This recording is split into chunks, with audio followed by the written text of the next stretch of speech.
You are Yes, audible. Chair, Morning, you're Chair. audible. Good morning. Oh, okay. Thank you. Good morning, Chair. Oh, thank you. I'm glad to hear that I'm audible because I was struggling a bit. The time now, honorable members and colleagues, it's 9:30. I think we need to start with our meeting. Let me take this opportunity, honorable members and colleagues, and welcome all of you. I see that the minister is also present.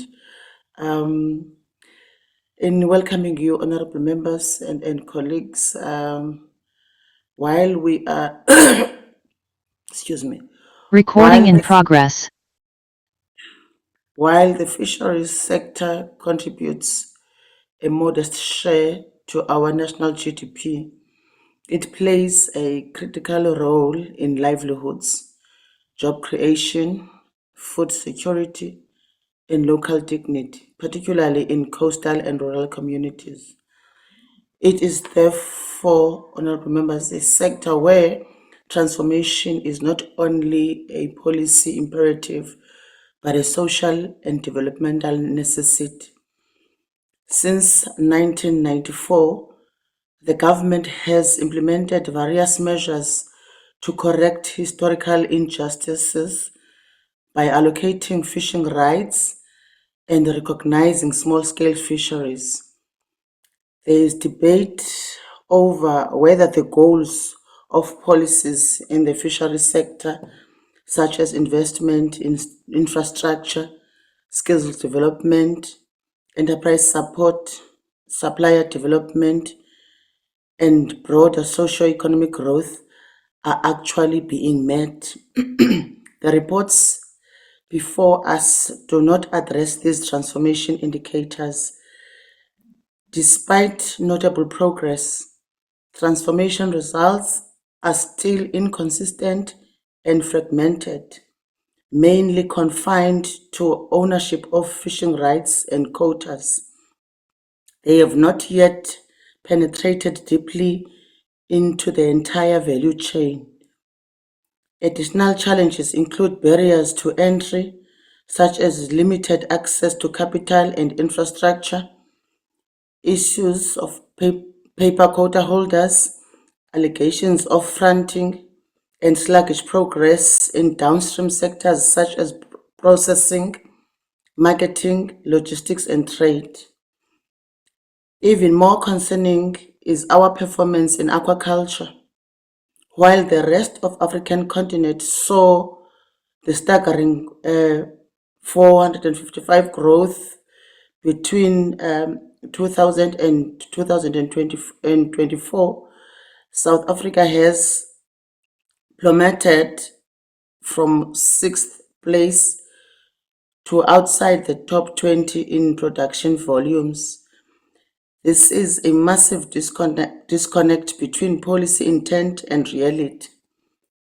We have spent 25 years talking and writing about aquaculture's potential, while our neighbors have been busy producing and consuming affordable and accessible fish. As the Portfolio Committee, our responsibility is to oversee the implementation of plans and programs that narrow the gap between intention and reality. With those few words, honorable members, I welcome all of you. I would like to apologize. My voice is quite not fine because I'm feverish. You'll bear with me with that. I, however, welcome all of you members and colleagues in the meeting. Can you then fly to our agenda?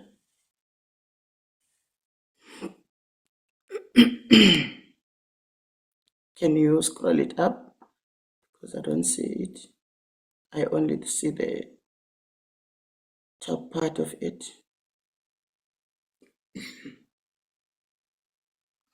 Can you see it now, Chair? Yes, I can see it now. Okay. Are there any apologies? Yes, Chair, we received 4 apologies. First one is from Deputy Minister Honorable Singh.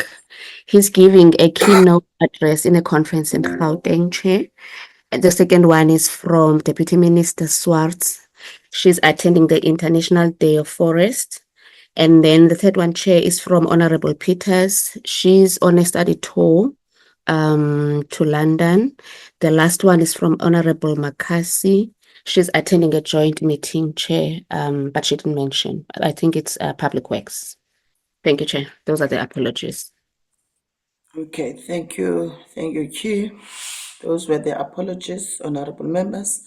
Want to check if, okay, I see the hand of the minister.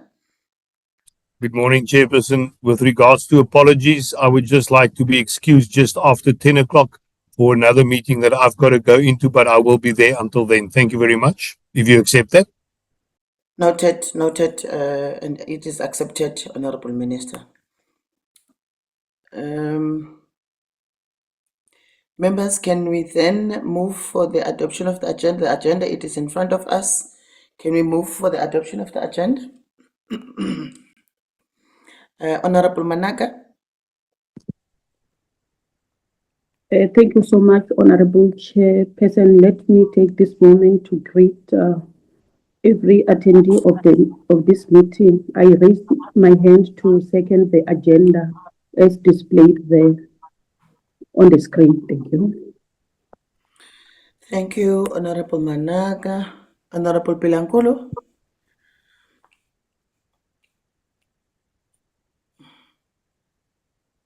Honorable Pilankulu, you have raised your hand.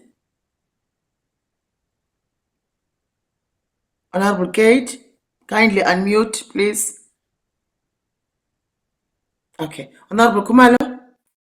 Chair. Yes, Honorable Pilankulu, I've been calling your name.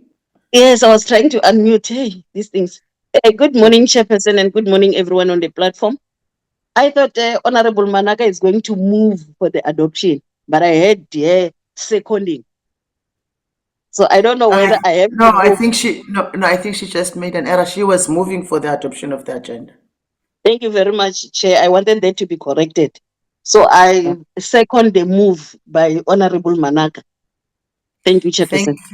Thank you, Honorable Pilankulu, and thank you for that correction. I see Chair. other hands. Chair. Honorable Managa. Sorry, did I second? I want it to be cleared. Honorable Managa. Yeah. Maybe you moved for the adoption of the agenda. Thank you so much. Honorable Diplog, I see your hand. Yes, good morning, Chair. I'm happy with the agenda. It's not about that. It's just been brought to my attention that the meeting is not yet being broadcast on the parliamentary YouTube channel, and there are members of the public who would like to follow along with our meeting today. So if we could just bring it to the attention of the parliamentary team to make sure that that happens. Thank you very much. Okay, thank you for raising that, Honorable Diplog. We will make a follow-up. Our A team will make a follow-up. Chi, Yes, Chair. kindly make a I follow-up. did allow them earlier, Chair, but let me just call and just find out. We'll sort it out. Thanks. Oh, okay. Please sort it out, sis. Okay.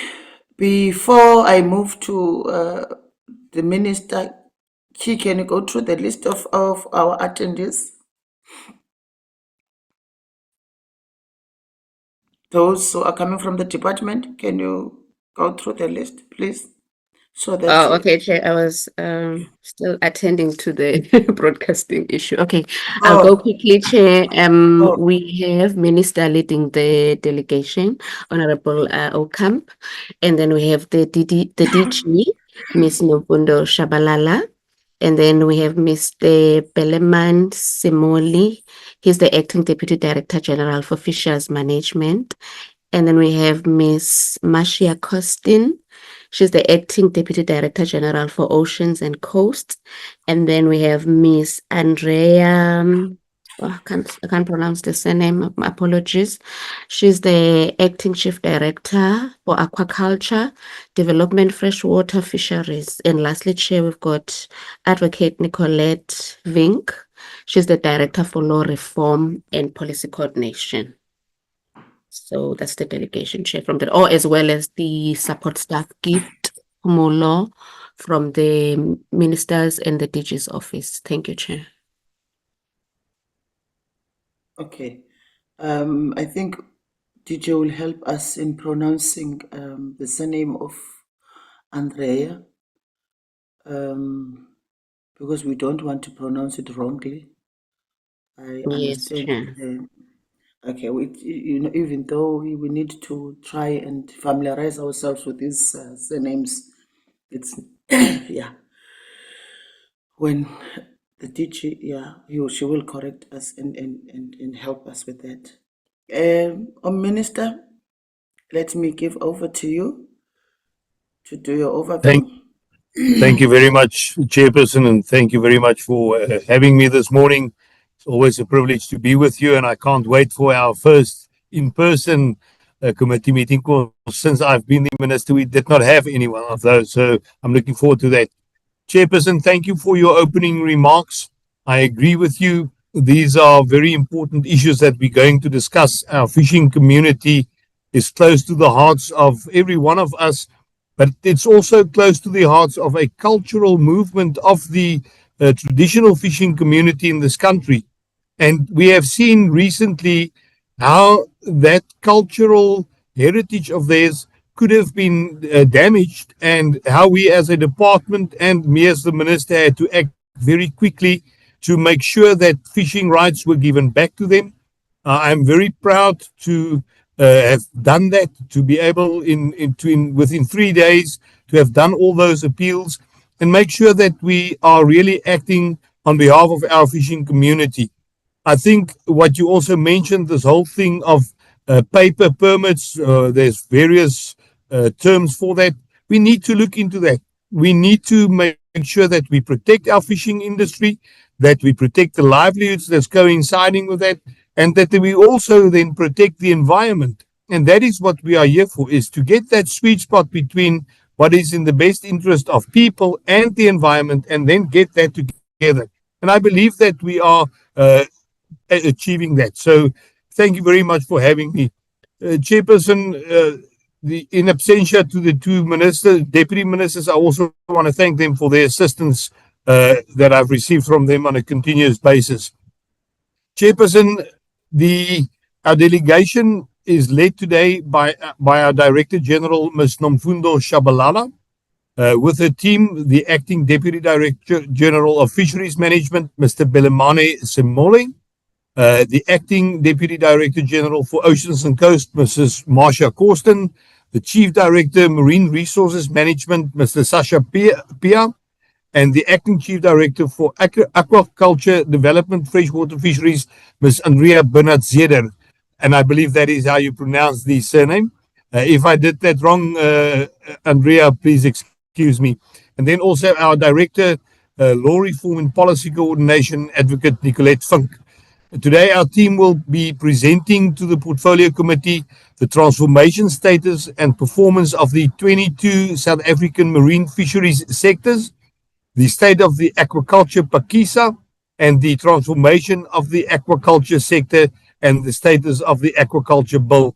Chairperson, honorable members, DG and the team will respond to questions and needs. If it's required that they want me to respond, I will do so in writing if I'm not here to respond to those questions. But I would now like to then hand over to the DG and the team. And again, thank you for the opportunity to be able to present here today. Thank you, DG. Thank you. Thank you, Honorable Minister. I am now going to hand over to DG, and thank you for pronouncing the surname, Ms. Bernard-Zeder. Yeah, we will note that, Ms. Bernard-Zeder. Thank you, Minister. DG, over to you. Thank you very much to yourself, Chairperson. Good morning to Minister, Chair, and the honorable members. Yes, I think, Minister, you pronounced the surname correctly. We normally call it Andrea Benacida. Benacida. So I think she will be in a position to indicate on whether we are pronouncing it well or not. Chair, thank you very much. We do have two presentations, and I note that the items on the agenda, it's three. So the second presentation is combined with the third presentation. We do have the acting DDG of Fisheries Management, Mr. Belamani, who is here with the team, and they will immediately go into the presentation, Chair. We also do have Ms. Costin, who is on the oceans and coast side. With your permission, Chair, can I hand over to Mr. Belamani to take us through all the presentations that the committee has requested us to come and brief the committee on. Thank you. Thank you, DG, and over to you, Mr. Belemane Simoli.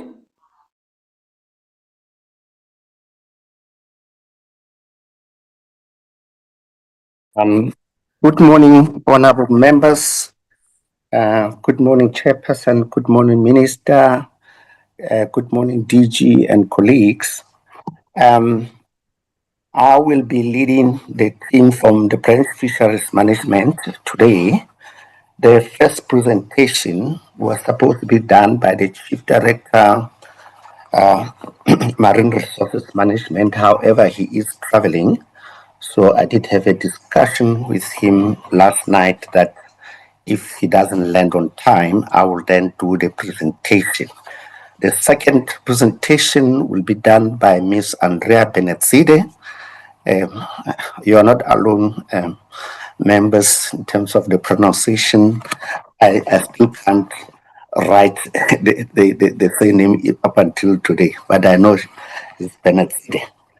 And then the last presentation, which is the Aquaculture Development Bill, will be done by myself.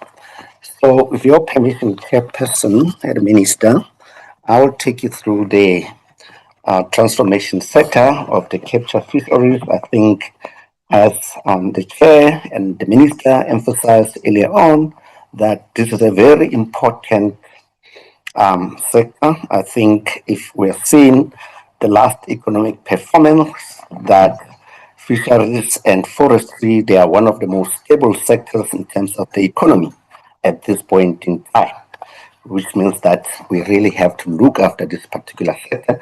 So we'll take you through the background, right allocation time, fishing sector transformation profile, and then we'll go to FRAP, FRAP, which is Fisheries Rights Allocation Process of 2015-16 profile, and then we'll do FRAP 2021-22/22. Then we'll go through small-scale fisheries, and then recreational fisheries, and then we'll go into recommendations. Next slide, please.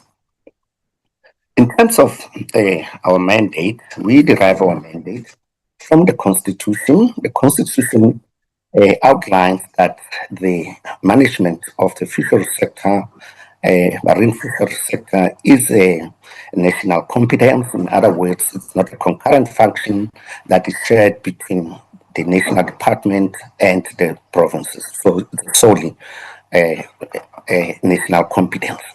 And the legislation that guides us is the Marine Resources Act. And one of the objectives is to promote sustainable use of marine resources, derive economic growth, support capacity building, especially amongst the historical disadvantaged individual. Our transformation mandate that emanates from the Marine Resources Act requires us to do restructuring of the allocation of fishing rights to ensure broader, more equitable access towards these resources. In terms of redress, we have to deal with the past inequalities by giving historically disadvantaged individuals, including coastal communities and small-scale fishers, better access to the marine resources. and thus encouraging inclusive participation across all sectors, both commercial, small scale, subsistence, and of course, recreational. The commercial sector, which is one of the most important sector, is valued between 6 and 7 billion rands, and it provides direct jobs, which is about 27,000. That is direct. I mean, if you can multiply that in terms of those that are dependent, it could be plus minus 500,000 or so individuals that are independent, that are dependent on this particular sector. When it comes to small scale fisheries, we have about or more than 10,000 individuals that are recognized since 2016, and this emphasizes on the importance of livelihood, legal rights, as well as community development through the equitable resources. When it comes to the marine recreational fishing, it's an open game. Anybody can apply for a recreational permit. Our estimation is that between 450,000 and 600 participants contribute both towards tourism, local economic development, as well as support coastal recreational culture. Remember, you'll have people that will travel from Limpopo, Gauteng, Free State, that come to the coast to fish during their holiday periods. So that's why the figures are so huge. When it comes to this particular slide, rights allocation timeline, we had a process in 2005/06, which was called long-term rights allocation management process for the 22 fishing sectors, of which 8 of the sectors expired in 2030, and then 10 of the sectors also expired in 2015. Then 4 sectors expired before around December 2020. Hence, we engaged in that particular process of 2021/2022. Next slide, please. When it comes to the transformation profile, here we have dissected in terms of the sector, the most important sectors in terms of economically. And so the first one being the West Coast rock lobster near shore. You can see that we've got about 90% participation of historically disadvantaged individuals, with almost the same quantity in terms of the TAC in their hands. When it comes to the West Coast rock lobster offshore, again, the figure is around 90% in the previous disadvantaged hands, with less than 90% of the total allowable cash in their hands. When it comes to the Patagonian toothfish, perhaps one need to emphasize the fact that this is a high seas fishery that is managed through international bodies, and South Africa has a share on this. In this one, with about close to 70% of participation, with just over 70% of the TAC. We also have the seaweed sector, which again is about 68% of historically disadvantaged individuals that got rights, with more than 83% of the TAC in their hands. Moving on, we've got the large pelagics. Large pelagics is something like your tunas and so on. Here we have below 80% or 25% plus minus of the TAC, as well as individuals participating there. Then KZN Beach Seine, we have below 60% of individuals, and also the TAC is just below 60%. When it comes to the net fish, we're about 70%, both for the individuals, disadvantaged individuals, as well as the allowable cash or effort in their hands. Then we're going to come to the horse mackerel, which is also one of our most important fisheries. More than 80% is in the hands of the previously disadvantaged individually, and the TAC is slightly above 80%. When it comes to the hake inshore trawl, again one of our most important fisheries, we have just below 90% of historically disadvantaged participating, and just below 80% in terms of the TAC. And then when it comes to the inshore trawl, we have above 80% of historical disadvantaged participants, and just above 80%, maybe plus minus 82% of the TAC in their hands. Can we move on, please?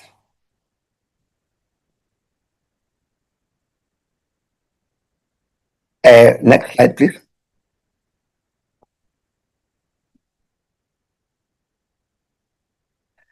Okay.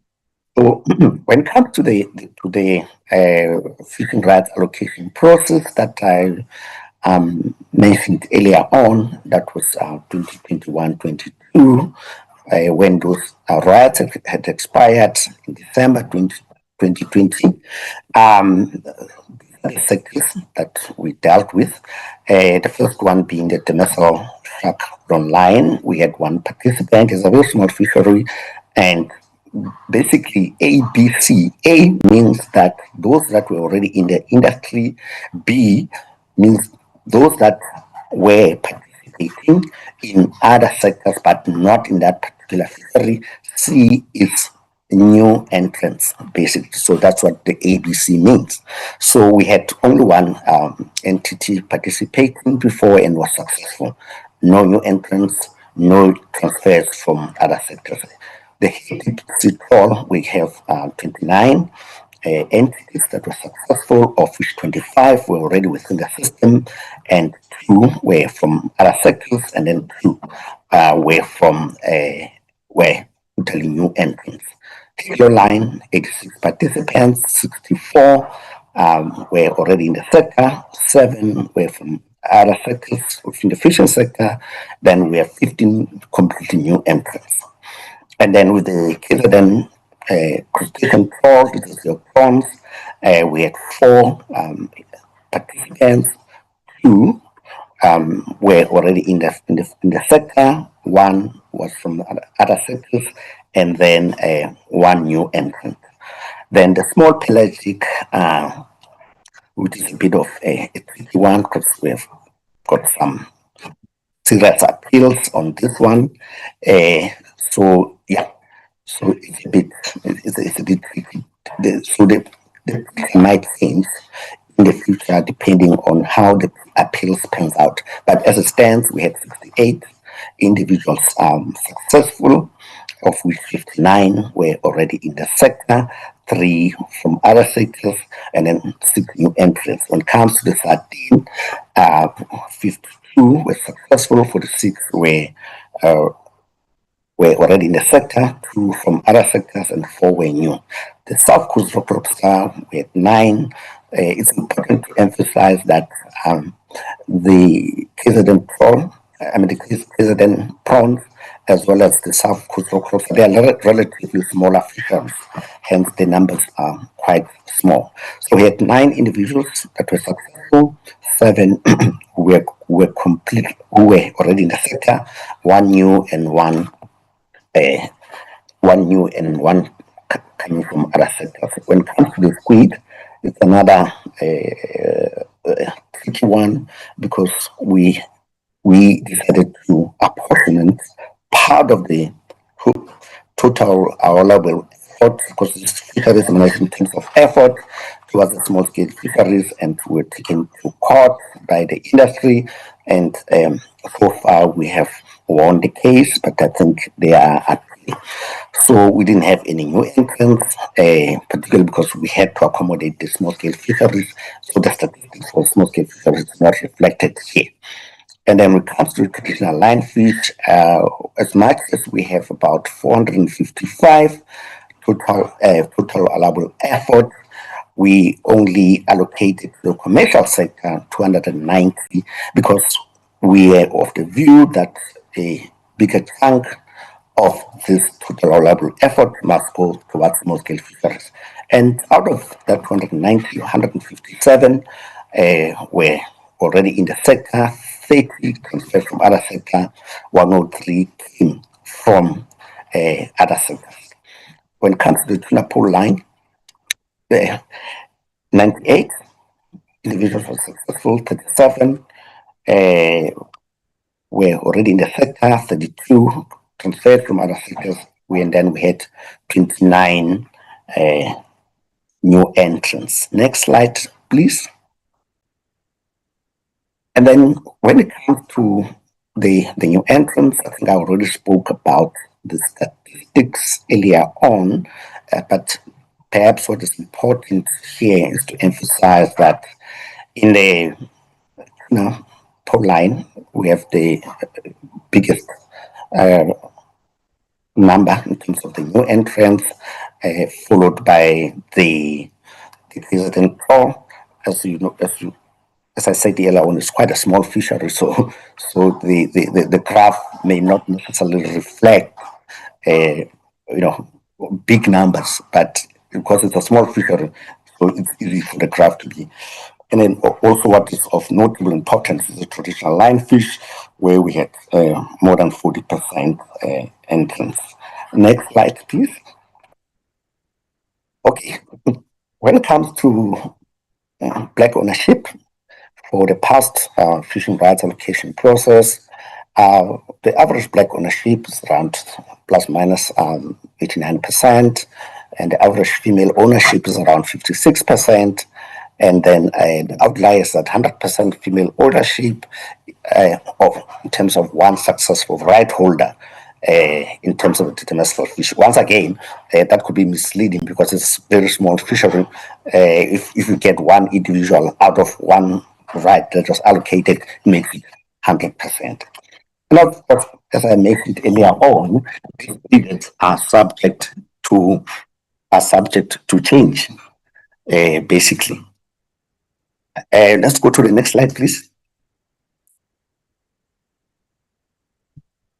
All right, so the next slide basically talks to the transformation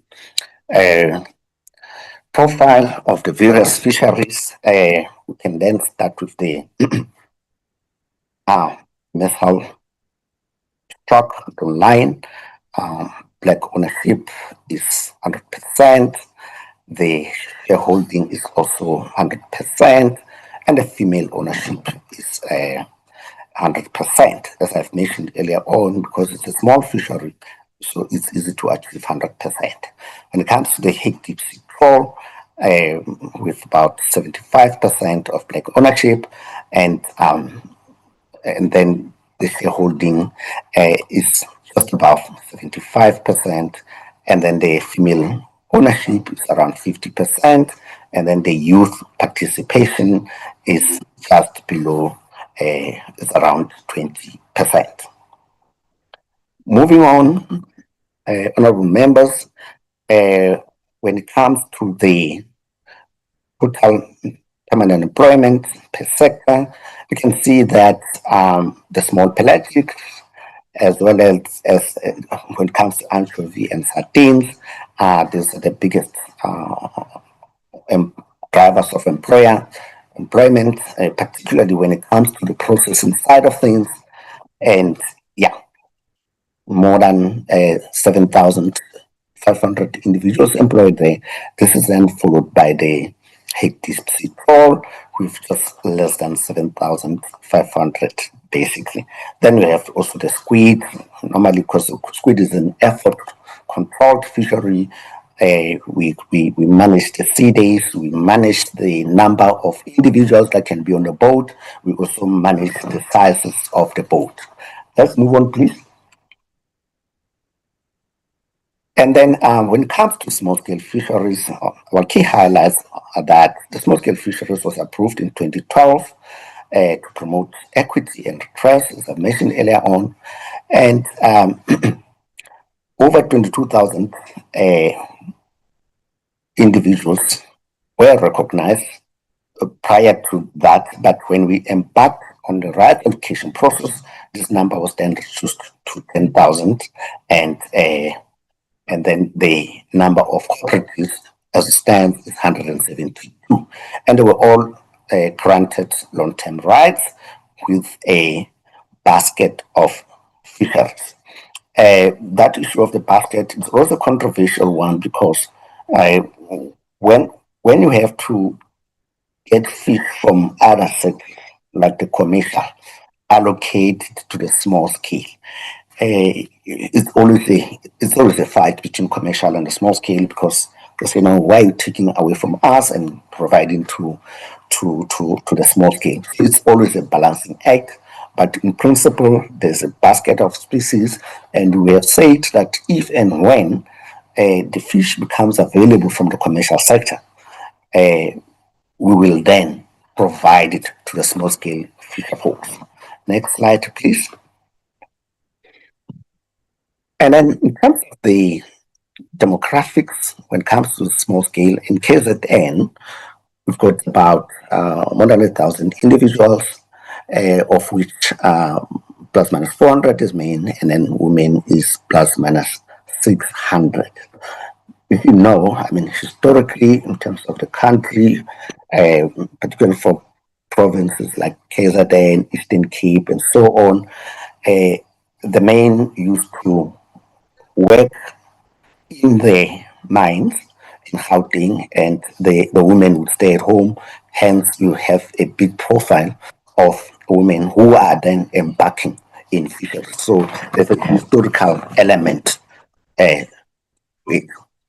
When it comes to Eastern Cape, you can see we've got a huge number of participants, more than 2,500 members, of which men are just below 1.5, and the ladies, the women are just below 1.5.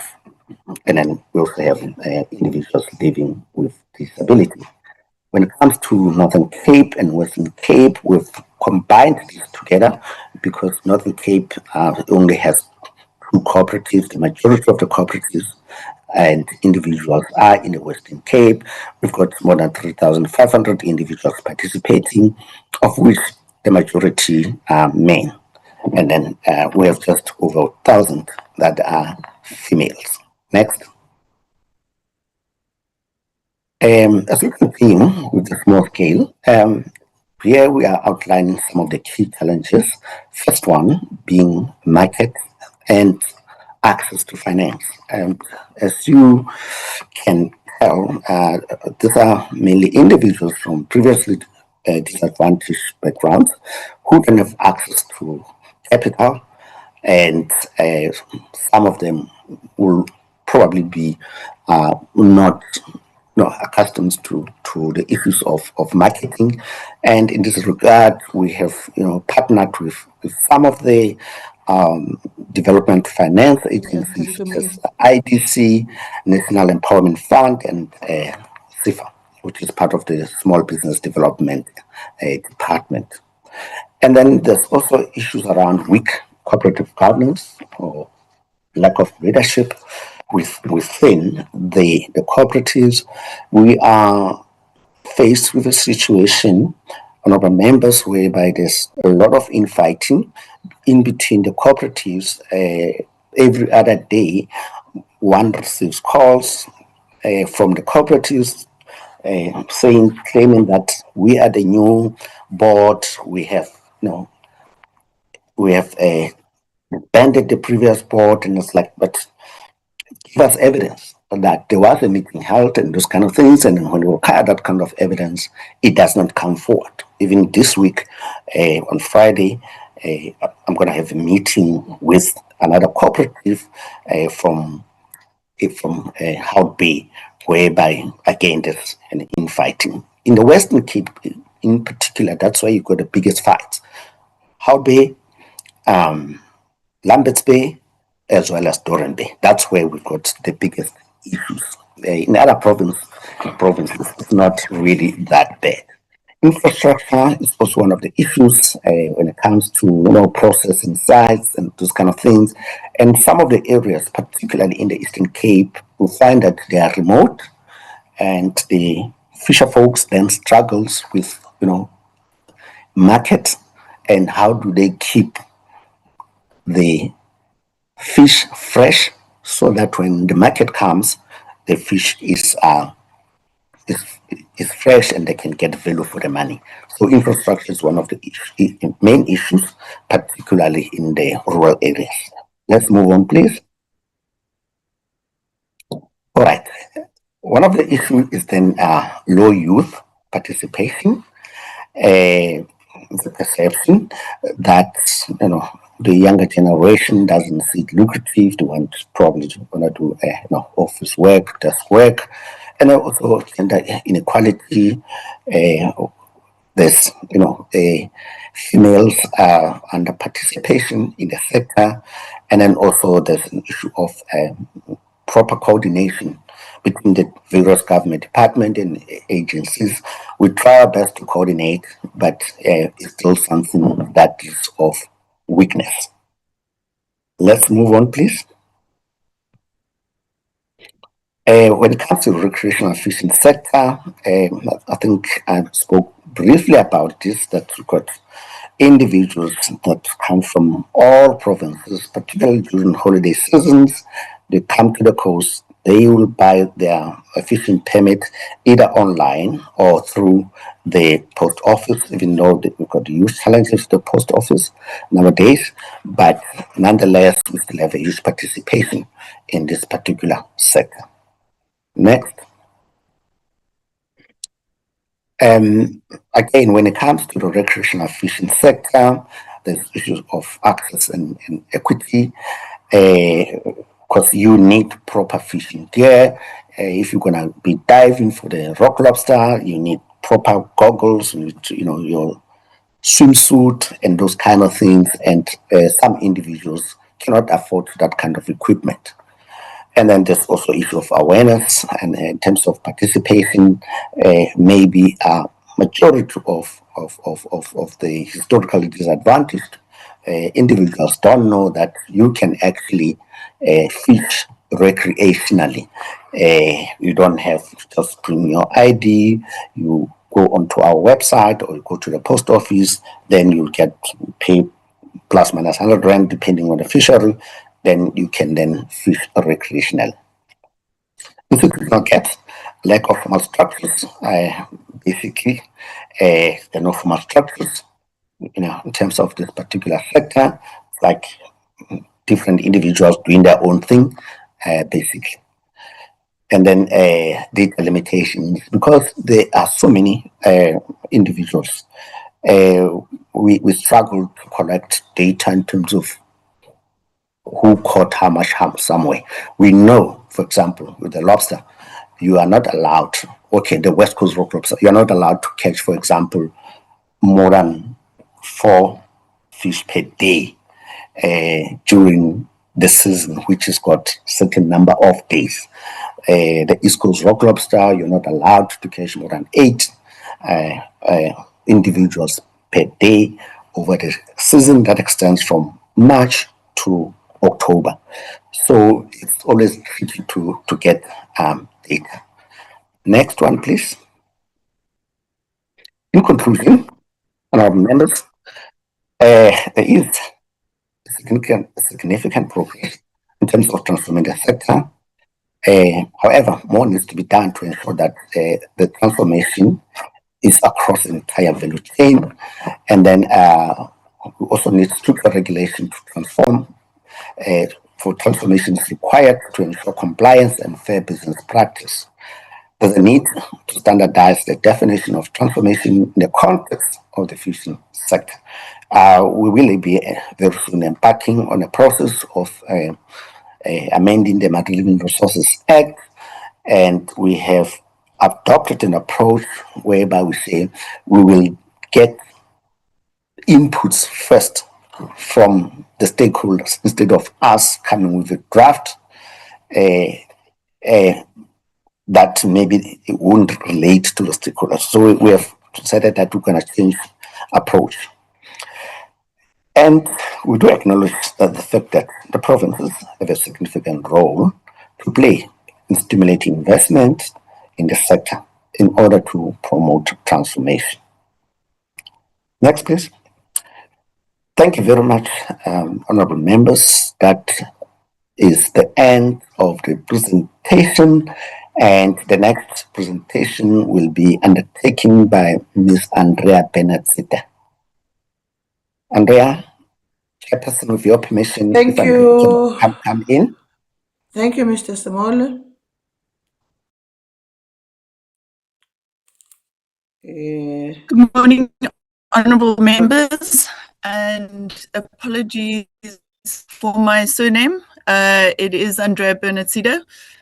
Okay. So, taking the honourable members. Apologies, can I proceed? Ms. Benazida. Thank you.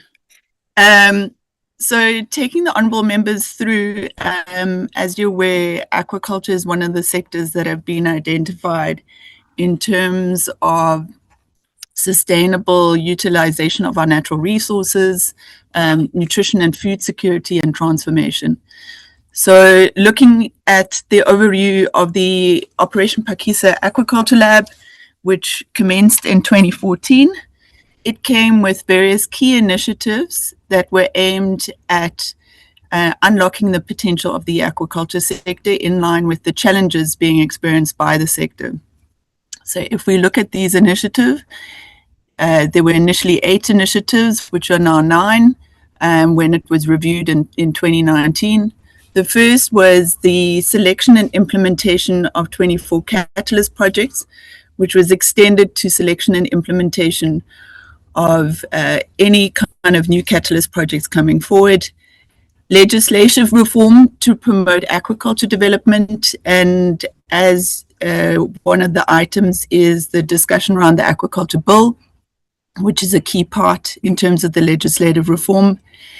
Establishment of an interdepartmental authorization committee to assist with creating an enabling environment, streamlining authorizations.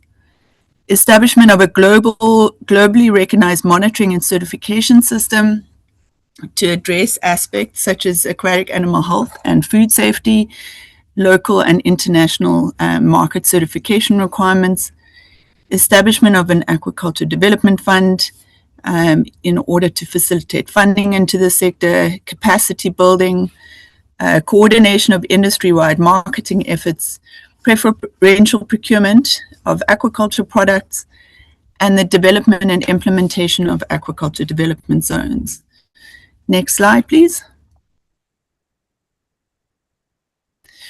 So in terms of a progress around some of these key initiatives, since 2014, there were 48 registered projects under Operation Phakisa, and there is a detailed annual publication for which there is a link provided to look at the progress around those projects. In terms of legislation reform, we're going to dive deeper into the Aquaculture Development Bill later.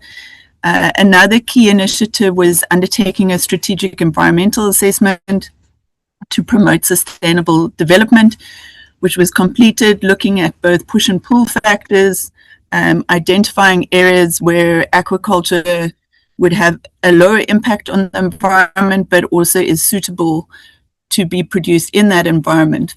So identifying suitable areas for aquaculture.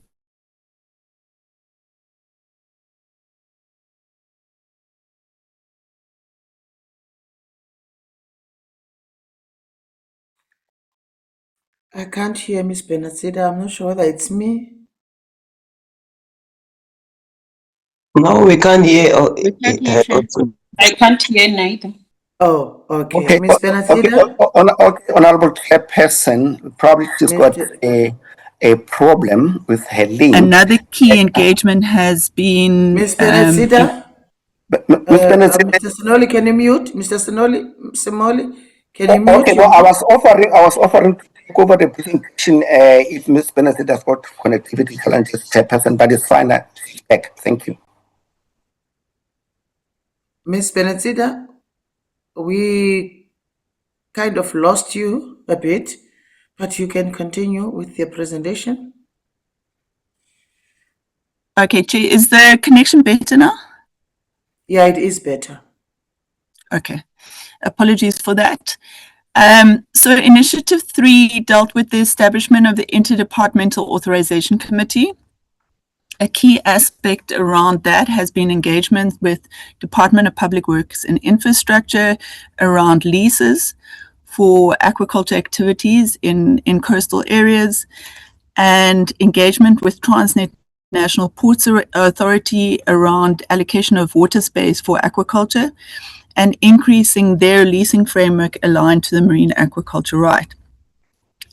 This has also included undertaking of environmental impact assessments and other legislative aspects such as coastal waters discharge permits, as well as biodiversity risk assessments, improve ease of doing business and doing a lot of these assessments up front. Can I get the next slide, please?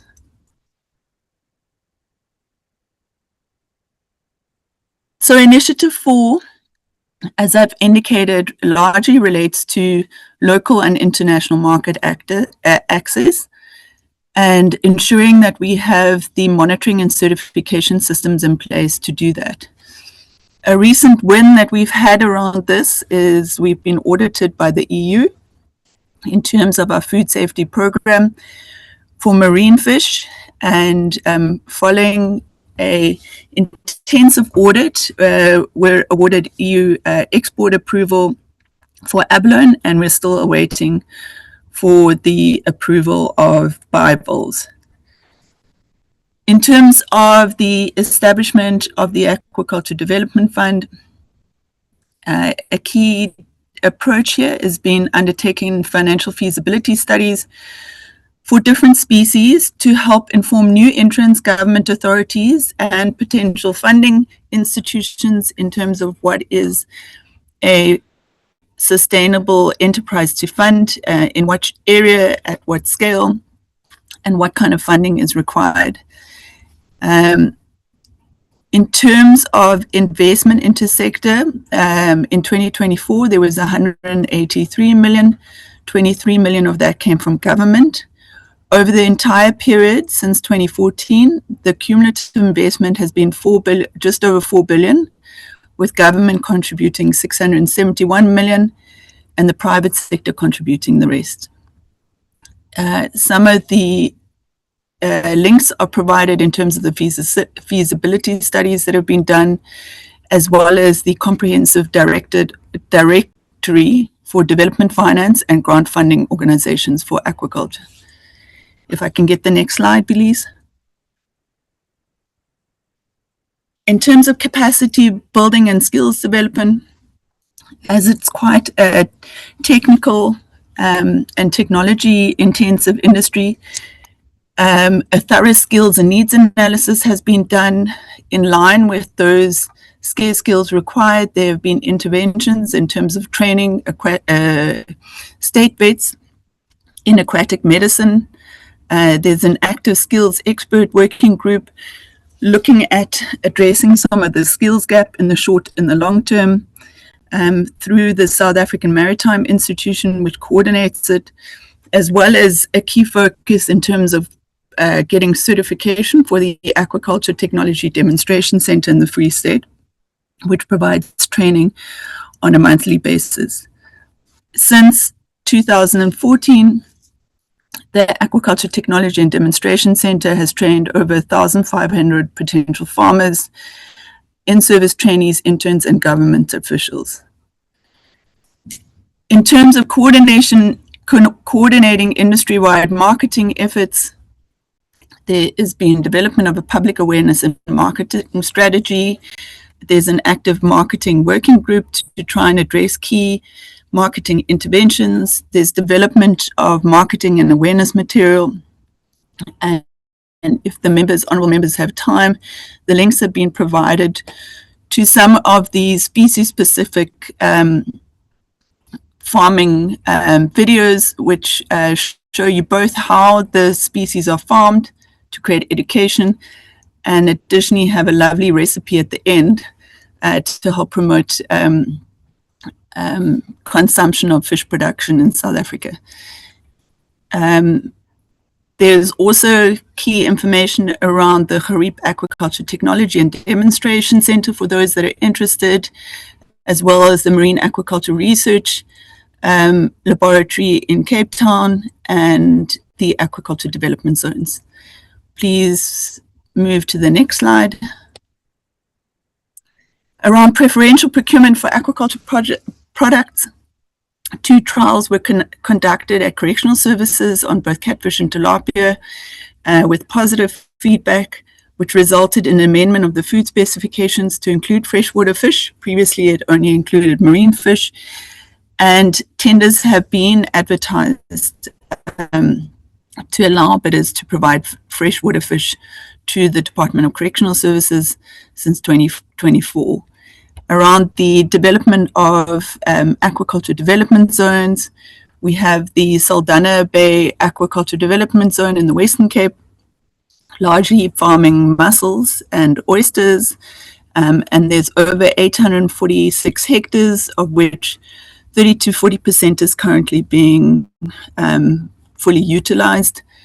There's the Algoa Bay Aquaculture Development Zone, which is a newer zone, which has over 1,000 hectares of seawater space available, and various interventions are being done to enable new farmers to start utilizing that space, and it's an ongoing engagement with Transnet National Ports Authority. And there are various other aquaculture development zones which are not necessarily administered by the DFFE around the coastline. If we can move to the next slide. Okay, so the next part of this presentation was speaking to the sector transformation in South Africa. So in 2021, we developed a strategy to first identify what the transformation status was in the sector and what are the initiatives to try and help unlock that.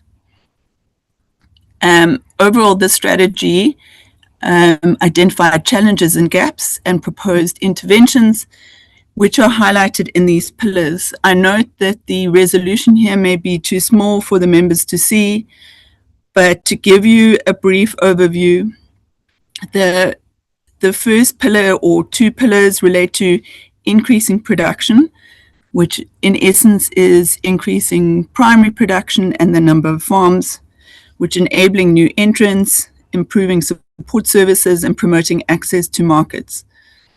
The second, call it house or roof, is related to pillar 3 and 4, which relates to rural development, skills development, empowerment, and infrastructure investment.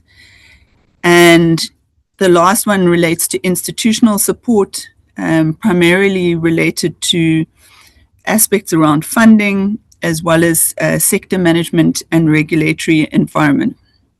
So these are then further outlined in terms of the various initiatives, but those cut across the whole value chain, entrepreneurship management, skills development in different aspects, and collaboration with the SETAs and the relevant skills providers, empowerment and infrastructure development in rural areas, and assisting with unlocking funding and regulatory environment. If I can have the next slide, please. So in terms of where we are around the transformation of the sector, so looking at the stats in 2024, just over 60% of those employed in the sector were African, 30% colored, and the remainder made up the gap there. In essence, on the other graph, you can see some variation in these percentages and trends over time, but largely depending on the total employment in the sector. If we can go to the next slide. So if we look at gender, age, and disabilities, the aquaculture sector, in terms of gender, is just over 30% is female. Here it says 41%, which aligns largely to the agriculture sector, and 35% youth, and a very small percentage in terms of disabilities. If we move to the next slide.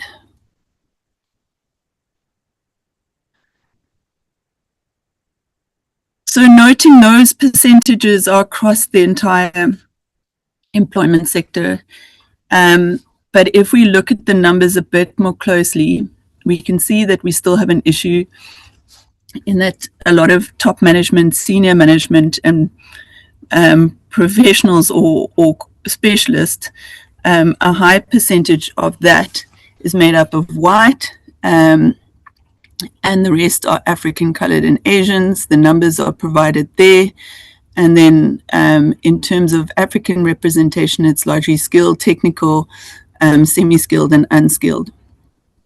In that light, there have been skills gaps identified in terms of capacitating top and senior management to ensure that you have a pipeline going through to the top and senior management and addressing other gaps in that regard. The average BE shareholder of the aquaculture companies is sitting at 70%, and the average BE status of the farm is sitting at level 2. So there has been transformation in terms of ownership and management structures within the sector. Can we move to the next slide? Okay, I think in this case, Mr. Samoli is going to be doing the update on the Aquaculture Bill. I just want to confirm that. Yes, Andrea, I'll take over from here.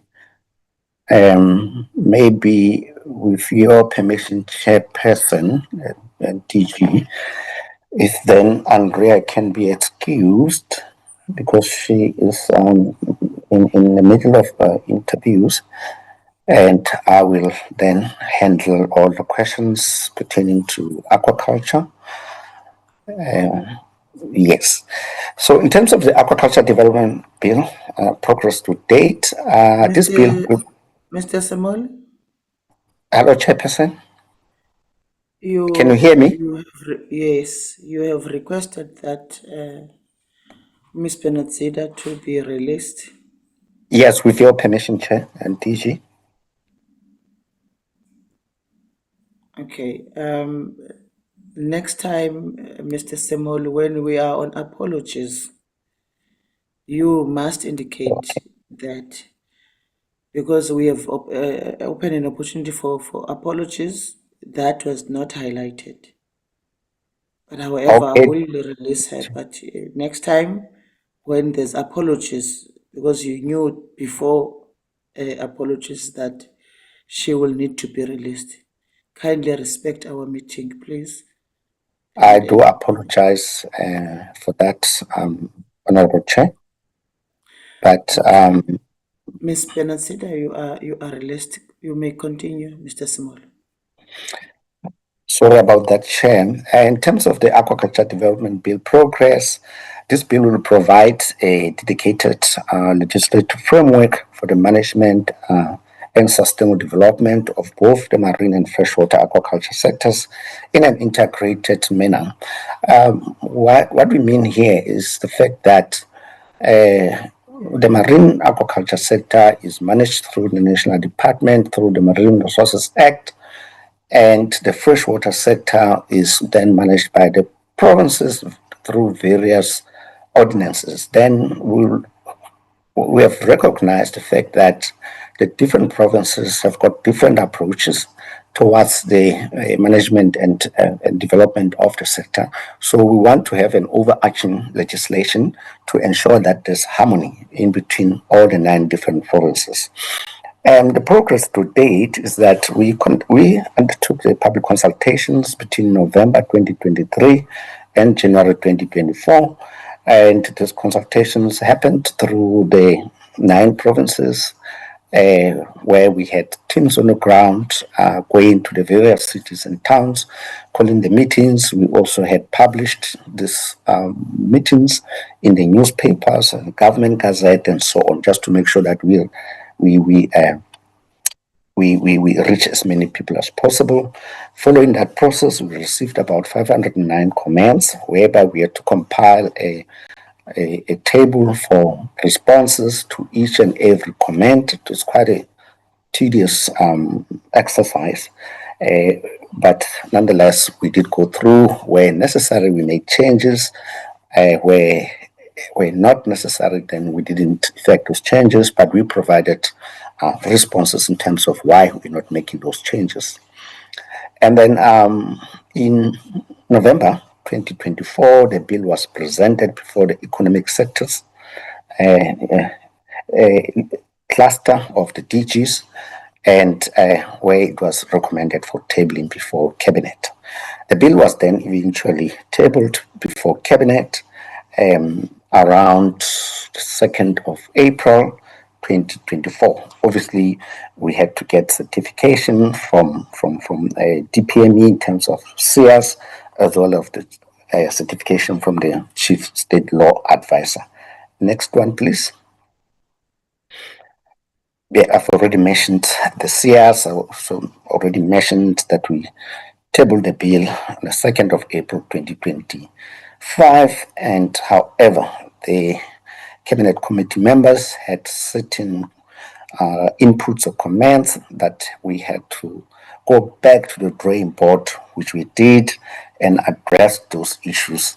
And we are due to resubmit this bill in the first quarter of the financial year 26-27. Thank you, Honorable Chairperson and members. That brings the end of our presentation. Thank you, Mr. Simoli. DG, is there anything that you want to say before I give to the members?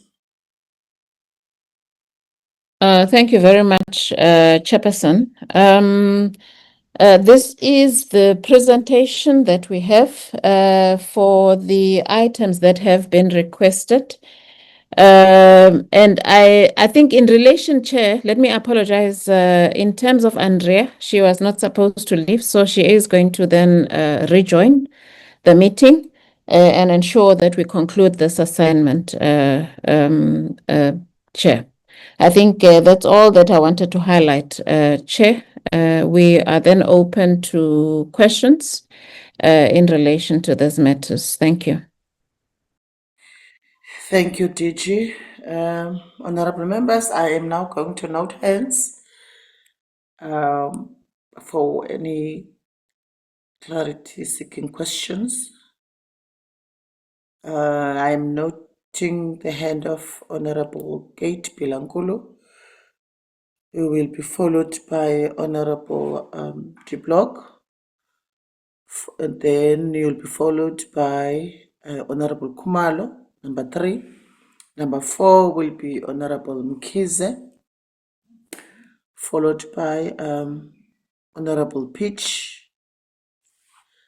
Honorable Pitch will be followed by Honorable Manaka. After Honorable Manaka, it will be Honorable Mukwena, then followed by Honorable Temba. In that order, honorable members. Honorable Kate.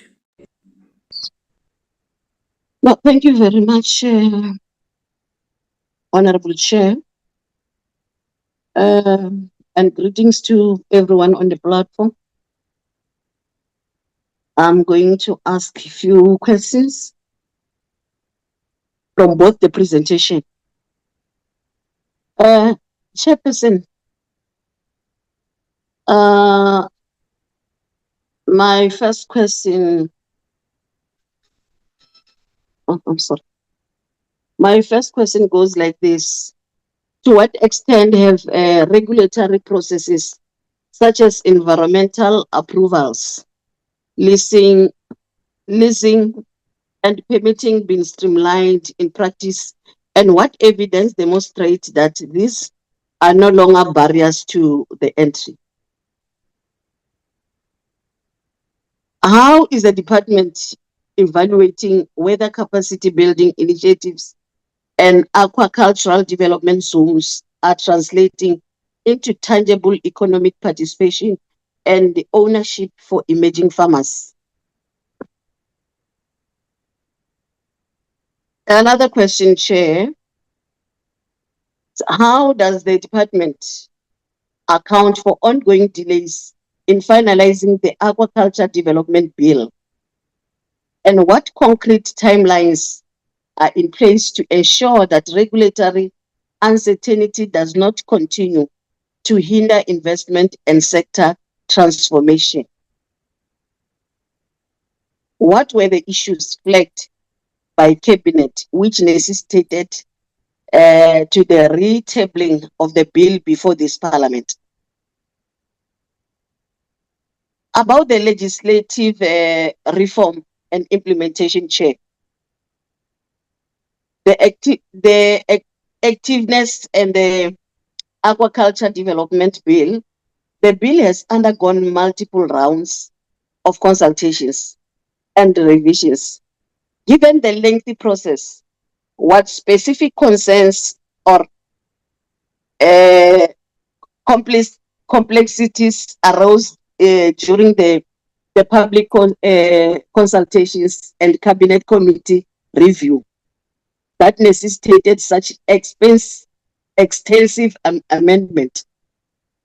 How can government ensure that the final version of the bill truly streamlined regulations without creating new bureaucratic handlers or unintended consequences for existing operators? When balancing centralization and decentralization in regulations, the Aquaculture Development Bill aims to provide a dedicated legal framework. However, the strategic environmental assessment is also intended to provide a streamlined management and regulatory framework. How will these two initiatives interact to avoid duplication of conflict in their regulatory approaches, especially at the provincial and local levels?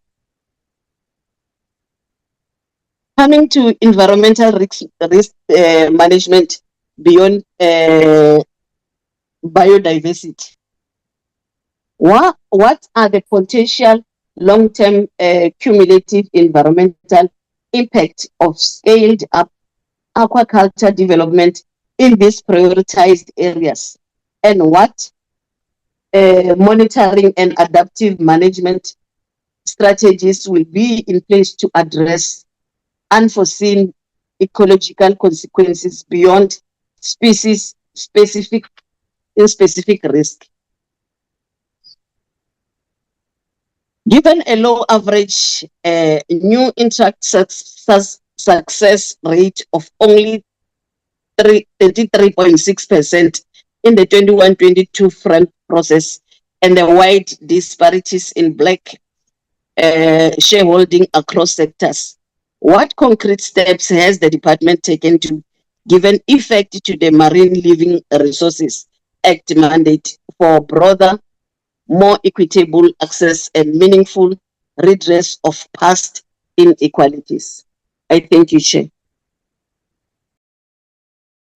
Thank you, Honorable Pelankulu. Honorable Diplok, over to you. Thank you, Chairperson, and thank you to the department for the presentations. I'm sorry you're not being well, Chair. I hope that you get better soon. I want to share a couple of thoughts and then I'll ask some questions to the department. But Chair, the concept of transformation is used extensively in these presentations, but it's worth noting that transformation is not a term that's defined in the Constitution or in any South African law, as far as I'm aware at least. But what the Constitution does do is recognize the injustices of our past and commit us to addressing inequality through redress. That's something I think that everyone in this Zoom room can agree with, even those whose parties want to do away with the Constitution. There must be measures to correct injustices of the past. And Section 195 of the Constitution says that public administration should become broadly representative of the South African people. So if that's the objective of transformation in the fisheries sector, then the department's own statistics show that the sector has largely achieved that objective. I mean, 7 out of 10 fisheries allocated during the FRAP process show black ownership between 75% and 100%, and 56% of all rights holders are female. Great. Transformation, at least as measured through ownership, has effectively been achieved. Mission accomplished. So the logical question then is, what happens next? And I'd like to suggest that surely the focus should be on growth and sustainability, on expanding the sector, creating jobs, reducing red tape and regulatory burdens, and all the rest. That includes things like financing, boat building, addressing fuel costs, encouraging entrepreneurship, etc. Because once we've achieved redress, as we seem to have, the Constitution also requires us to advance another foundational principle, which is non-racialism. So if race-based preferences continue indefinitely after the stated objective of a redress has been met, then policy risks shifting from redress into new forms of discrimination, which would raise serious constitutional concerns. So my first question to the department is, if the transformation objectives in fisheries have effectively been achieved, as they seem to from your data that you presented, will the department consider phasing out race-based criteria in future rights allocations and sector support programs, and instead base these decisions on sector-relevant criteria such as compliance history, effective utilization of those rights, sustainable business practices, and demonstrated community benefit, etc.? My second question relates to the absence of a legal framework for racial classification in South Africa. I'd like to quote the Minister of Home Affairs, Minister Schreiber, who said that as the custodian of the South African Population Register, I can confirm that the legal basis for racial classification, the Population Registration Act of 1950, was repealed in 1991. No basis exists in law to compel any person to again become racial classifiers of their fellow South African citizens. So my question is, what legislative framework has the department used to classify participants in the fisheries sector? And secondly, given that race is a complex and socially constructed category, and considering the deeply dehumanizing history of race classification in South Africa, why does the department insist on continue using race rather than objective indicators of disadvantage, such as income levels, exclusion from capital markets, or other measurable criteria? This is already done in other arms of government, for example, through student support grants in NSFAS. So there is precedent for this. Chairperson, I'd like to move to recreational fishing. The presentation suggests that the sector is overwhelmingly white. I would caution that this conclusion may reflect sampling bias rather than reality. Let me just quickly explain. Recreational fishing is defined as fishing for own use. However, many people who historically fished for own use or subsistence have since been incorporated into the small-scale fishery sector following the implementation of that policy. So once they become part of cooperatives, they will then disappear from the recreational statistics. Additionally, the data appears to rely on permit holders, but anyone familiar with fishing will tell you that not everyone holds a valid permit for reasons of expenses or for reasons of not feeling like they're going to be caught out because enforcement is weak. But if you walked from Cork Bay to Gordons Bay and sampled the people fishing along the coast, I think you would find that they do not reflect the demographics presented here today. So my third question then is, does the department acknowledge that the data presented here on recreational fishing may be statistically biased? If not, could the department explain the methodology used to arrive at those conclusions? My fourth question concerns stakeholder engagement with the recreational sector. The presentation suggests that there are few formal structures in recreational fishing, and that's why there hasn't been engagement. But that's not my understanding, Chair, not my experience. There are numerous recreational fishing organizations that have repeatedly requested engagement with the department. The Recreational Fishing Management Working Group was disbanded several years ago and hasn't been re-established. and a national recreational fishing imbizo, which was promised by the former DDG Middleton more than 3 years ago, hasn't taken place. So the questions arising from that are, when will the department convene that promised national recreational fishing imbizo? And when will the formal recreational fisheries management forum be re-established? I am more concerned broadly with stakeholder engagement in fisheries. It was a major issue in the small scale sector, as we saw before the minister stepped in a few weeks ago, and it remains a persistent complaint in the recreational and commercial sectors. The current head of stakeholder engagement was the acting DDG of fisheries during the 2013-14 FRAP process, which was ultimately withdrawn by Minister Juma Peterson because of how contentious it was. And he's also been reported in the media for alleged racist comments on social media, which I won't report here, but I can provide the source. So the question is, what consequence management took place regarding those comments in 2014, but also what consequence management is being considered now for the department's ongoing failures in stakeholder engagement, which have not incidentally cost the department millions in legal costs over the years. I'm coming towards the end. The fifth question concerns the policy restricting the transfer of sale of fishing rights. So under the current system, just to explain, a rights holder may not transfer their rights to someone deemed to have a lower transformation status. So this basically, in practice, shrinks the pool of potential buyers, which decreases the value of the rights because there isn't the same market pressure to pay the correct value. So it's reduced economic competition. So this ultimately disadvantages the very people that the policy wants to empower, many of whom are obviously Black South Africans. Why does the department not adopt a once transformed, always transformed principle for fishing rights, which would mean that once rights have been granted, those rights will be considered empowered for their duration, allowing holders to realize the full economic value of their asset that they've been given, that they've been empowered with. Then I'd like to talk to the graphs on slides 5 and 9, which compare the transformation metrics between 2015 and 2020 FRAPs. Different fisheries appear in the two graphs, so it makes it very difficult for us as MPs to perform proper oversight and make an evaluation of what's happening, because we don't have, for the same fishery, what the data were in 2021, 2013-14, the previous rights allocation 2008. For example, the Hague longline sector doesn't appear in the earlier comparisons, yet I'm informed that female ownership in that fishery declined by about 20% between rights allocation processes. So I'd like to request, Chair, that the department provides this committee with a complete consolidated data set, which will show the transformation metrics they've presented for all fisheries over all rights allocation cycles since '94, so that we can properly assess that. And my last question, Chair, relates to the most recent FRAP adjudication criteria.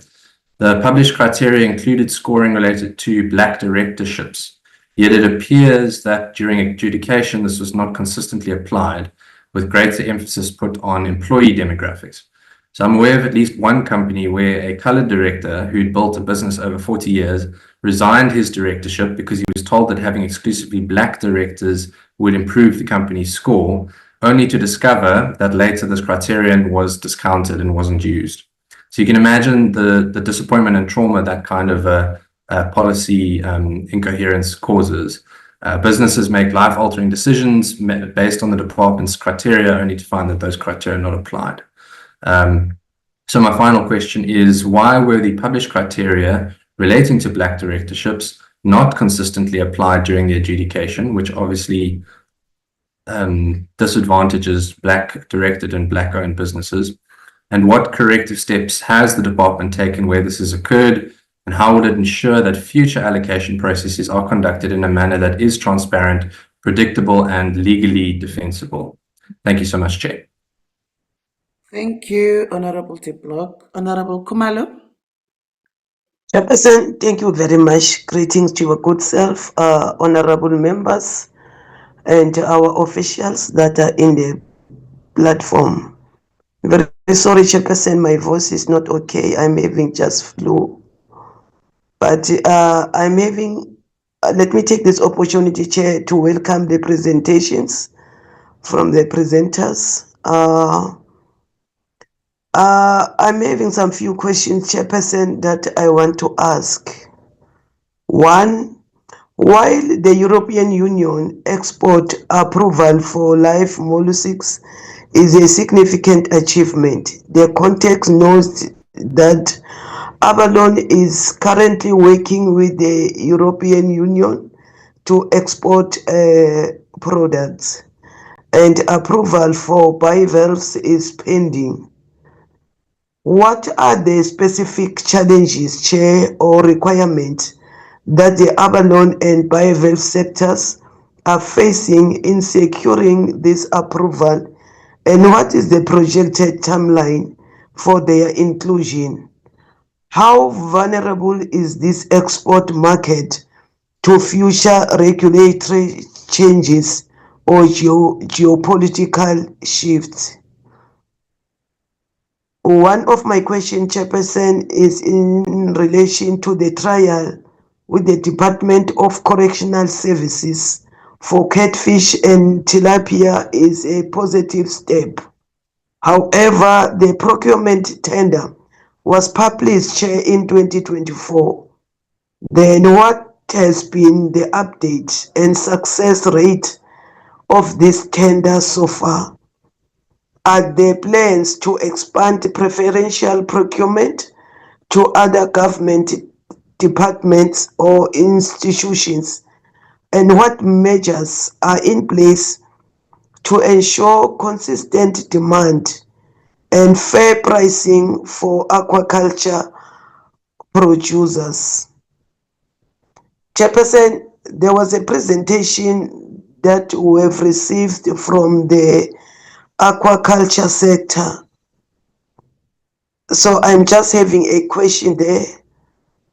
One, given that approximately 80% of aquaculture managers are white, what measurable intervention is the department implementing to ensure that transformation extends beyond ownership to meaningful control and decision making?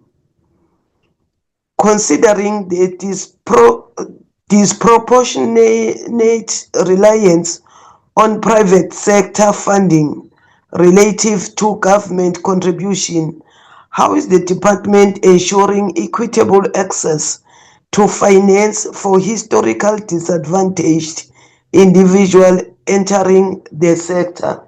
Lastly, Chair, how is the department evaluating whether capacity building initiatives and aquaculture development zones are translating into tangible economic participation and ownership for emerging farmers? Thank you very much, Chairperson. Thank you, Honorable Khumalo. Honorable Mkhize. Thank you, Honorable Chairperson. Greetings to members and everyone present.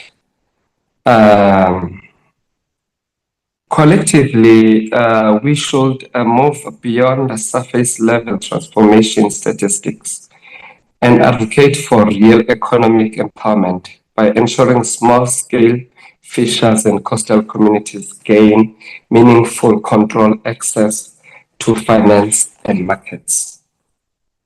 That's my suggestion, what I've heard from the presentations that were given. And I would also like to welcome those three presentations from our presenters. And my first question, Chairperson, is given that the first presentation claims significant progress in transformation, yet only 33.6% of new entrants were achieved in 2021 and 2022. And persistent structural challenges such as limited market access and infrastructure deficits remain unresolved. Can the department clearly explain what measurable impact its current interventions have had on improving the livelihood of small-scale fishers, and why these interventions have not translated into higher level of inclusive participation and sustainable economic empowerment?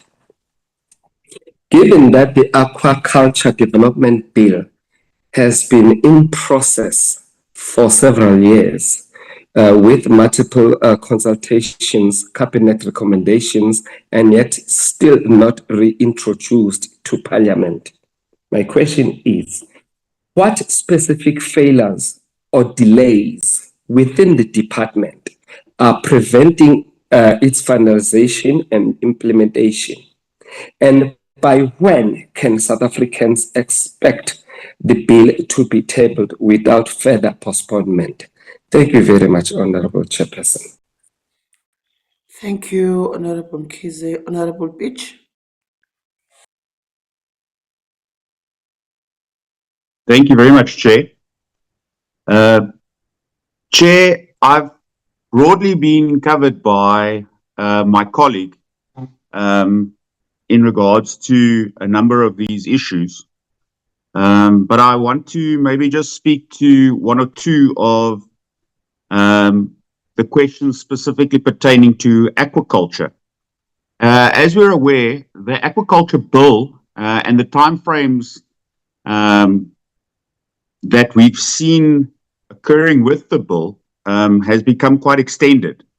How can the bill be expedited to allow the South African aquaculture industry to catch up to our contemporaries and our neighbors in this regard? And how is the bill going to be able to achieve the cutting of red tape? If we can perhaps speak about the new legislation also pertaining to provincial involvement. Is there a plan to perhaps devolve some of the aquaculture activities specifically down to provincial level so as to achieve transformation objectives as well as specific economic strategies from various provinces? And then finally, and I've been covered a little bit in this regard, in regards to the quotas on demersal shark fishing, I see that, and I remain a big skeptic in regards to this industry. I see that the current allocated total applied effort indicates that there should be 4 vessels allocated, but currently there's only 1. Could we be given an indication of when these allocations will take place? Thank you very much. Thank you, Honorable Peach. Honorable Manaka. Thank you so much, Honorable Chair, for the opportunity. I'll first talk to slide number 7 and slide number 9 on aquaculture sector transformation by ethnic group, gender, age, and disability. I know some of the members did touch on this slide earlier.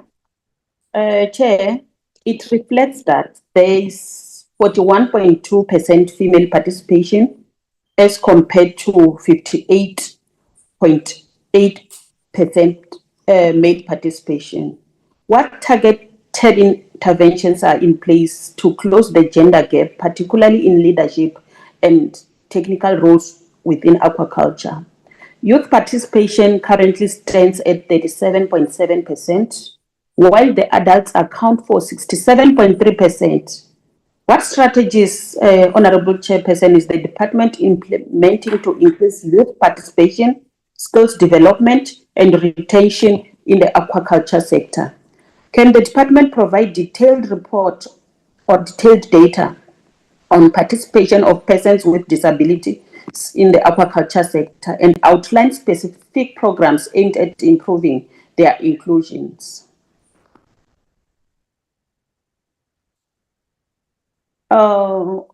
When I'm on aquaculture, Honorable Chairperson, there in Guyana, there are dams that were previously used for aquaculture that are now abandoned. despite past interest from the community members to revive them. What plans does the department have to support the revitalization of these dams for aquaculture development? Will the department consider providing technical support, funding and training to community-based initiatives in Guyana to restart aquaculture?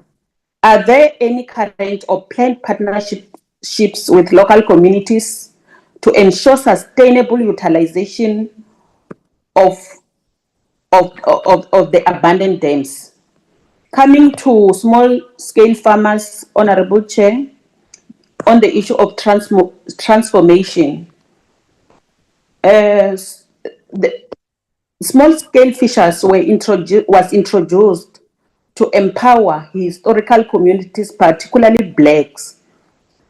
Why does it appear that black fishers are still not receiving adequate financial, technical, as well as institutional support to fully participate and benefit from this sector?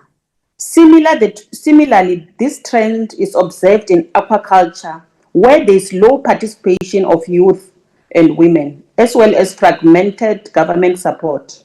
How does the department explain the lack of coordination between the department and agencies or entities, and how this continues to disadvantage Black youth and women in the sector?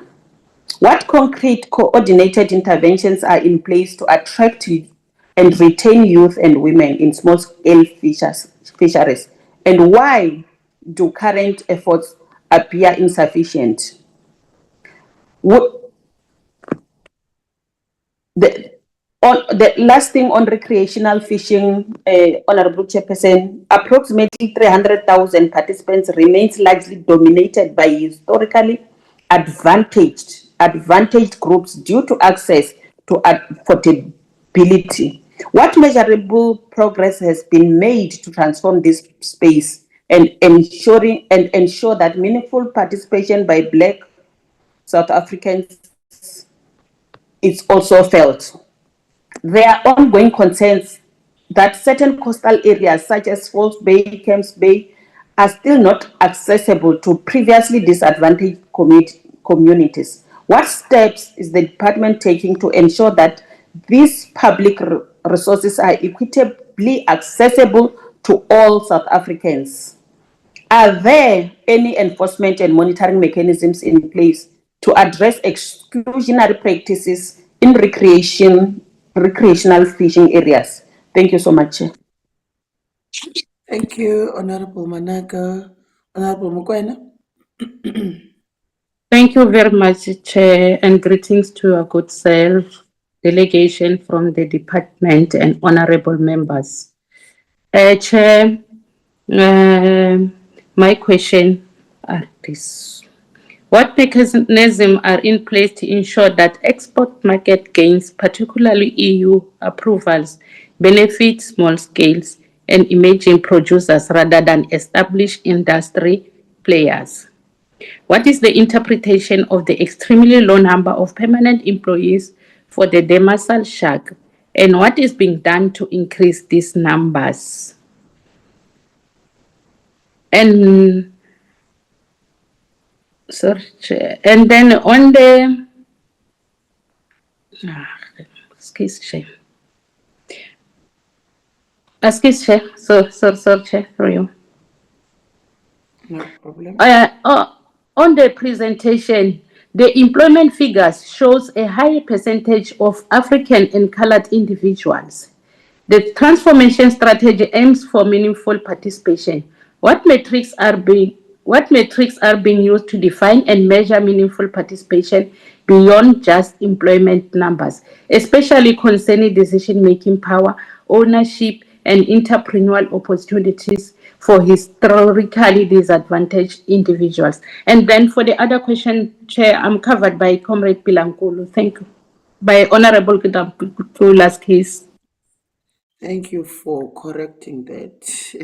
We have honorable members. Thank you, Honorable Mukwena. Honorable Temba.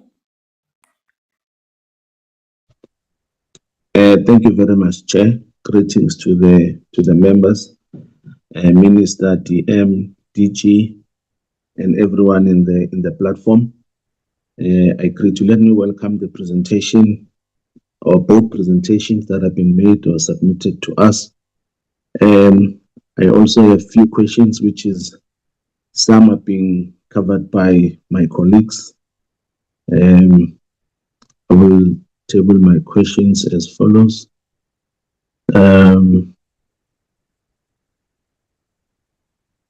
Question 1. What progress has been made in restructuring fishing rights to benefit HDI and coastal communities? What does the DFFE ensure small scale fishers' rights are protected?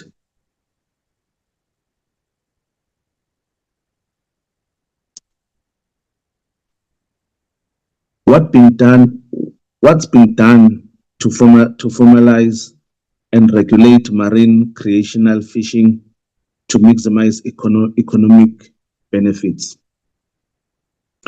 Are current transformation effects in the fishing industry sufficient to address historical inequalities?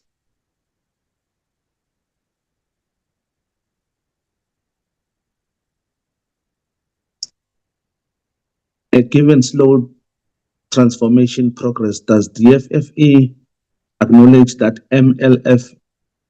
MLRA goals are not being met, and what be done to accelerate HDI inclusion? Why is marine recreational fishing still largely informal and unregulated, missing economic opportunities? How does DFFE balance commercial fishing interest with transformation and small-scale fishers' rights?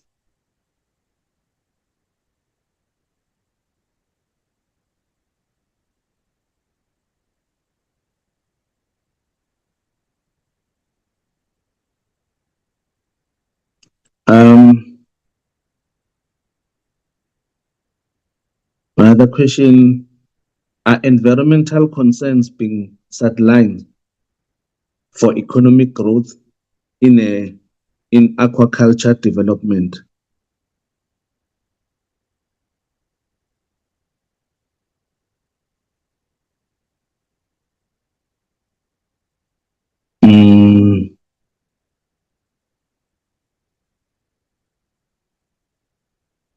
Sorry for that, Chair.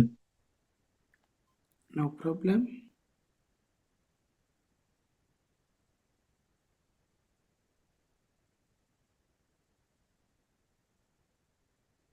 Okay.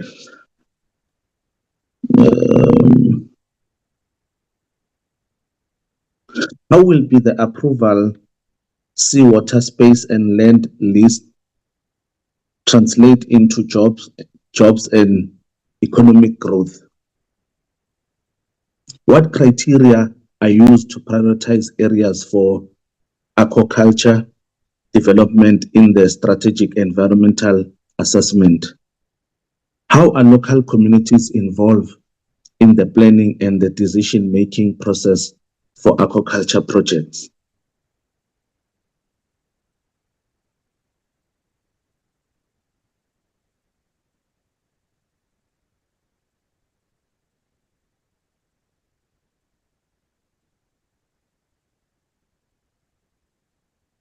Why focus on 5 species? For marketing, does this limit the sector's potential diversification?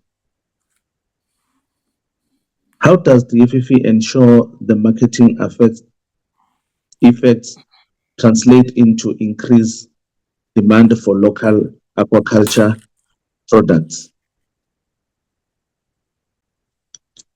a capacity building effects addressing the specific needs for small scales and emerging aquaculture farmers. Let me end there, Chair. Thank you very much. Thank you, Honorable Temb. Honorable Manaka, I see that your hand is up. I am not sure whether it's a legacy hand or you want to say something. Yes, it's not a legacy hand. I did send a message on the chat there. Maybe you didn't see it. Thank you so much, Chair. On small scale fisheries, slide number 7, the data reflects black ownership at 56%, while white ownership exceeds 88%. Can the presenter clarify whether these figures are directly comparable? Should these figures not total maybe to 100%? Because when we're measuring the same variables, we need to get to 100%, because 88 plus 56 is giving us something like 130 something. Yes, that was the last thing, Chair. Thank you. Thank you, Honorable Manaka. Let me also follow tune and welcome the presentation that was made to the committee. I am covered mainly by my colleagues. I have only 2 questions from my side. Ma'am, DG and the team, given the fact that the African aquaculture sector grew by 455% between 2000 and 2024, while South Africa only grew at 180%. I have mentioned that on my opening remarks. What specific structural or regulatory growth inhabitants exist in our current framework that our continental peers have successfully bypassed or resolved? What evidence-based auditing has been conducted to identify why previous provincial and national aquaculture plans and programs failed to meet their targets? And how will future performance be benchmarked to ensure accountability for public investment?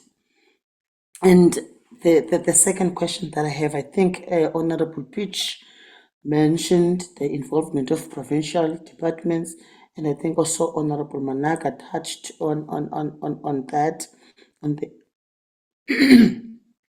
but I want to take the committee and the department back on the 6th administration.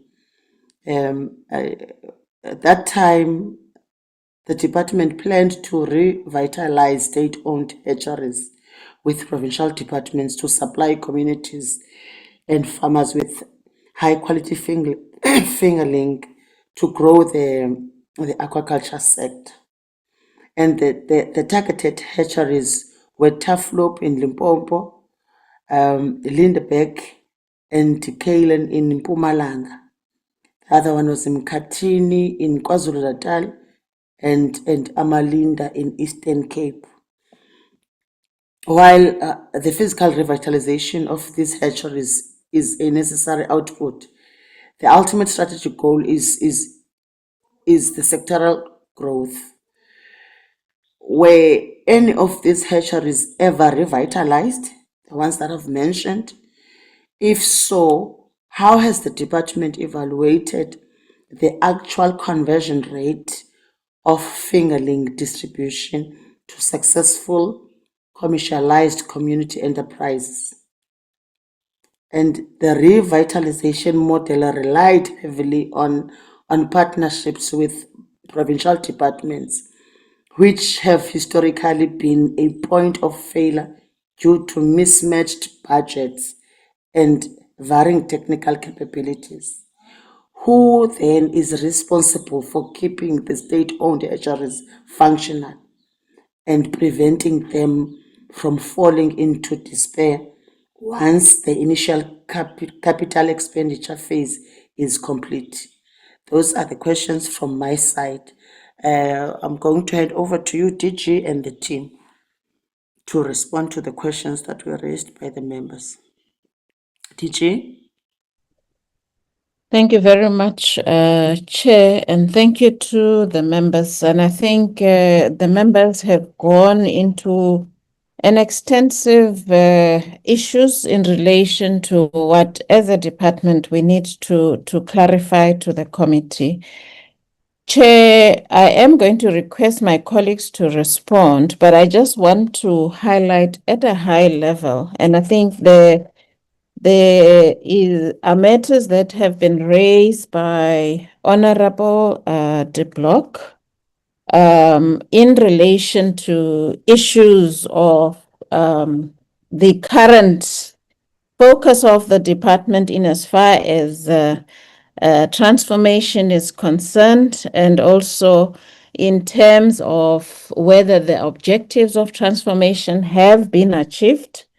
And also, I think, according to Honorable de Block's assessment, this has been achieved. However, I think we now need to be focusing on a different parameter in as far as ensuring access and growing the economy. I think, Chair, as a department, we are informed, and one really respects the views of the honorable member. But one would want to highlight that as a department, we are informed by government legislation, we are informed by the Act and policies. And as a government, we cannot necessarily, as a department, we cannot necessarily act outside the broader framework of what then is guiding government policy and programming. So, and I think as he has highlighted, we haven't as government changed any legislation in relation to transformation, and I think there's a very clear path in relation to if there is a need to amend, if there's a need to introduce new policy, of which as a government that has not yet been done. So we as a department subscribe to government legislation, your BBBE.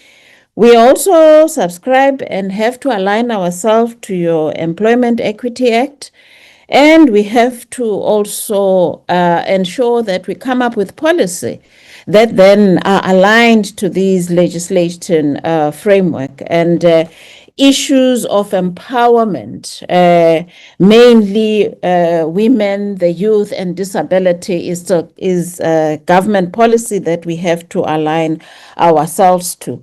And as a result, I think the issues that honorable member is putting before us, it's a broader discussion that needs to be held, and one fully appreciate the views that have been expressed. But currently, we have to ensure that we align ourselves to existing policies and legislation of government.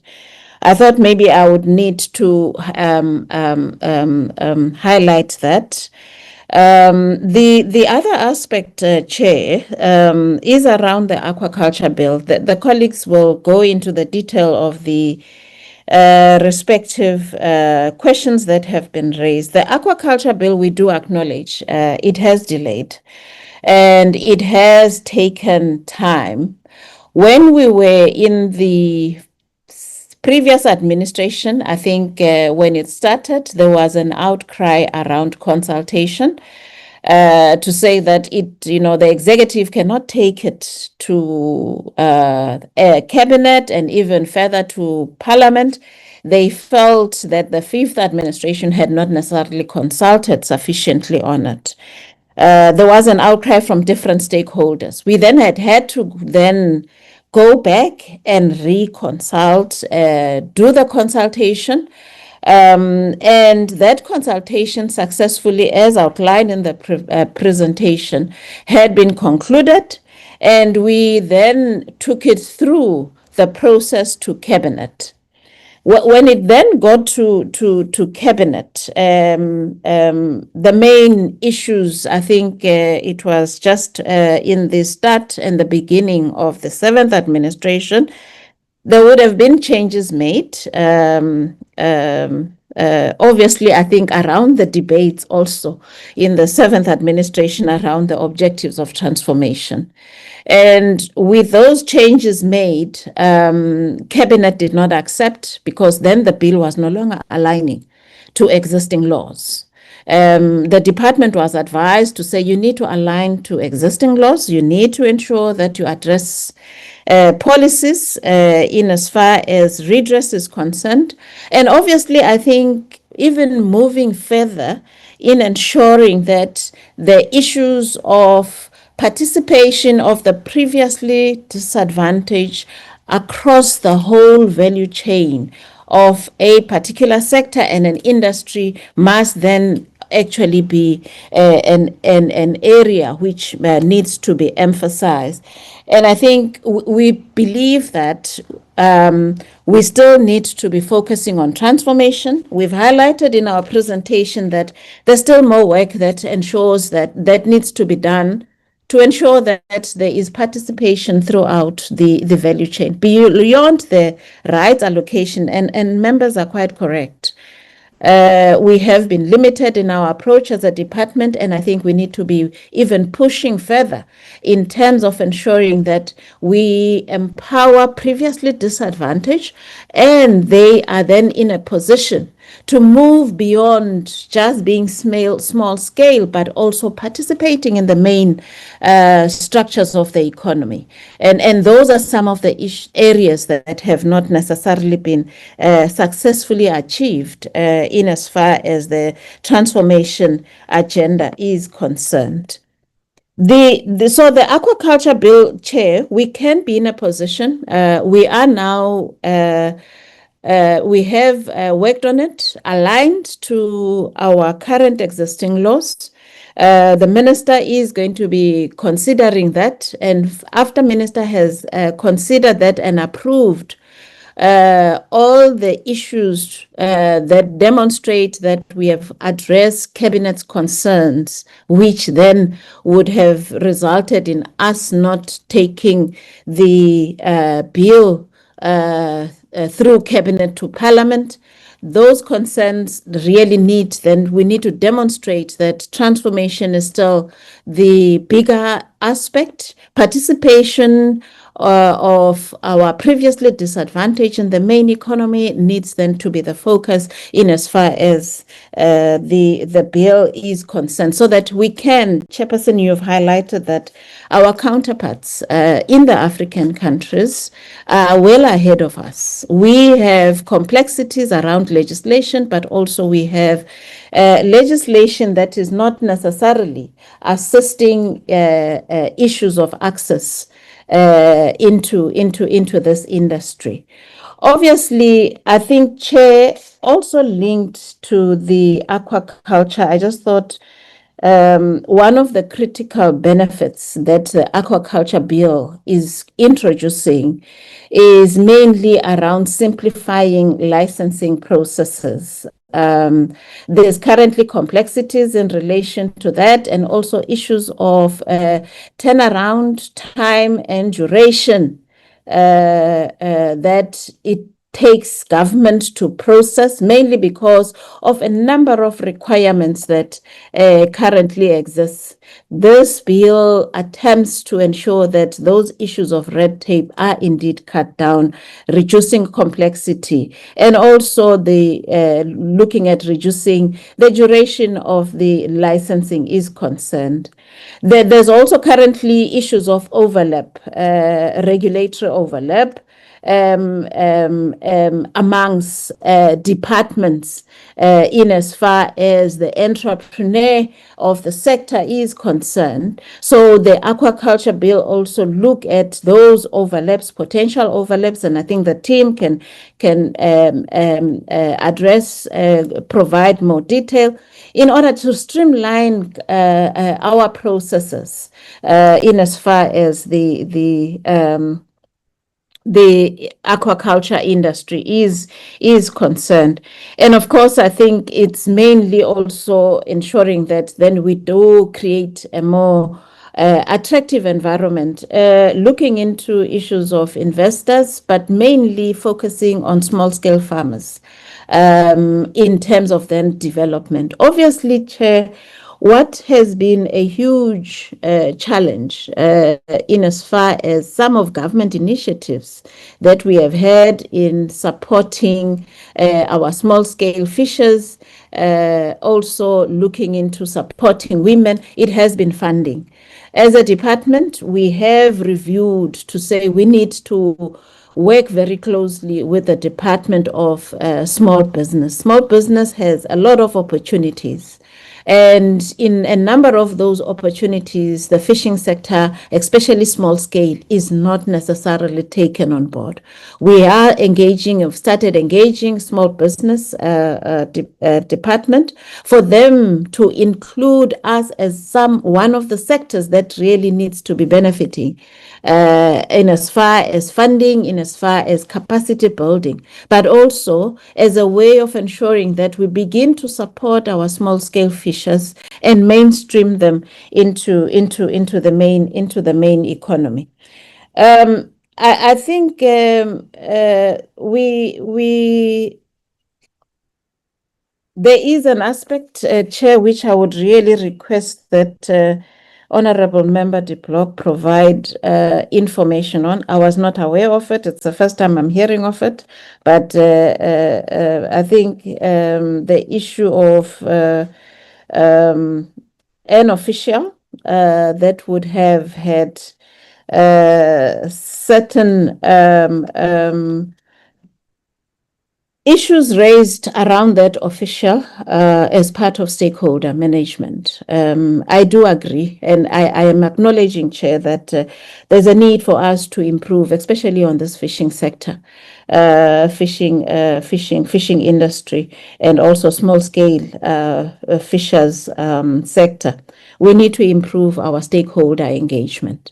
And I think what has currently been ratified by the current minister is something that really should not have happened. If, as a department, we consistently are engaging with our stakeholders, in this case, the small-scale fishers, to take into account some of their issues that they are raising and be in a position to work with them on how then do we begin to address those issues and also support the small scale fishers. Chair, let me just hand over to the team. I just thought at that high level, I need to just emphasize on the issues of legislation and current government policy, but also indicate and commit to the committee that we are looking into issues of ensuring that we continue to support partnering with the right departments like your small business in terms of funding. Funding is the major aspect in as far as the lack of acceptable progression in empowering your small scale as part of our transformation agenda. I'm going to hand over to Belemani. I think Ms. Costin is also here, who can also talk to issues of access to previously disadvantaged in terms of some coastal areas. What is it that we have done in relation to that?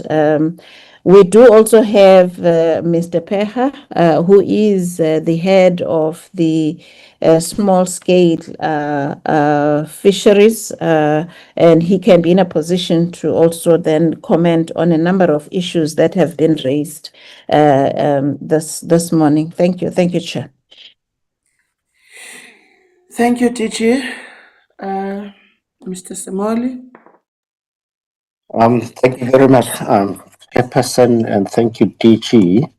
I think DG has covered a lot of the issues, so I'll try to close some gaps here and there. The first question, I think it was from Honorable Benankulu, around the EIAs as a barrier to entry for aquaculture.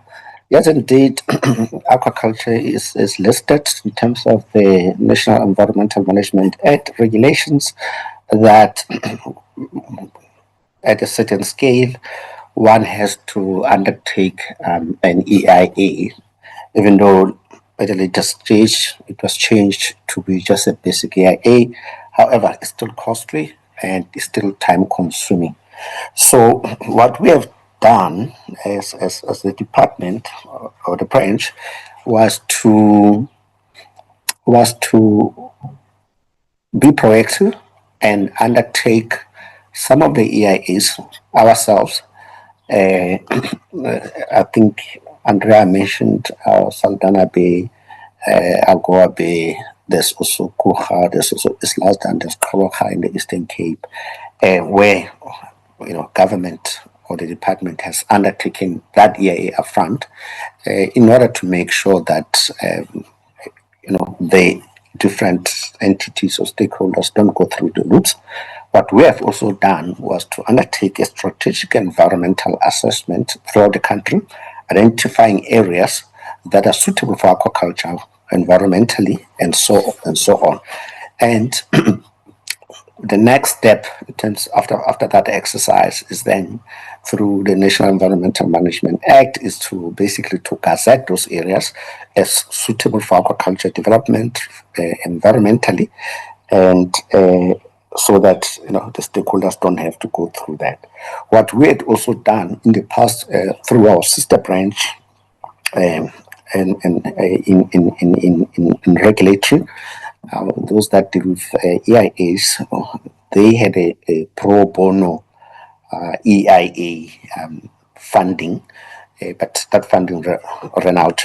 But they used to undertake EIA, or they had consultants that were doing EIAs on behalf of the people that don't have the financial means.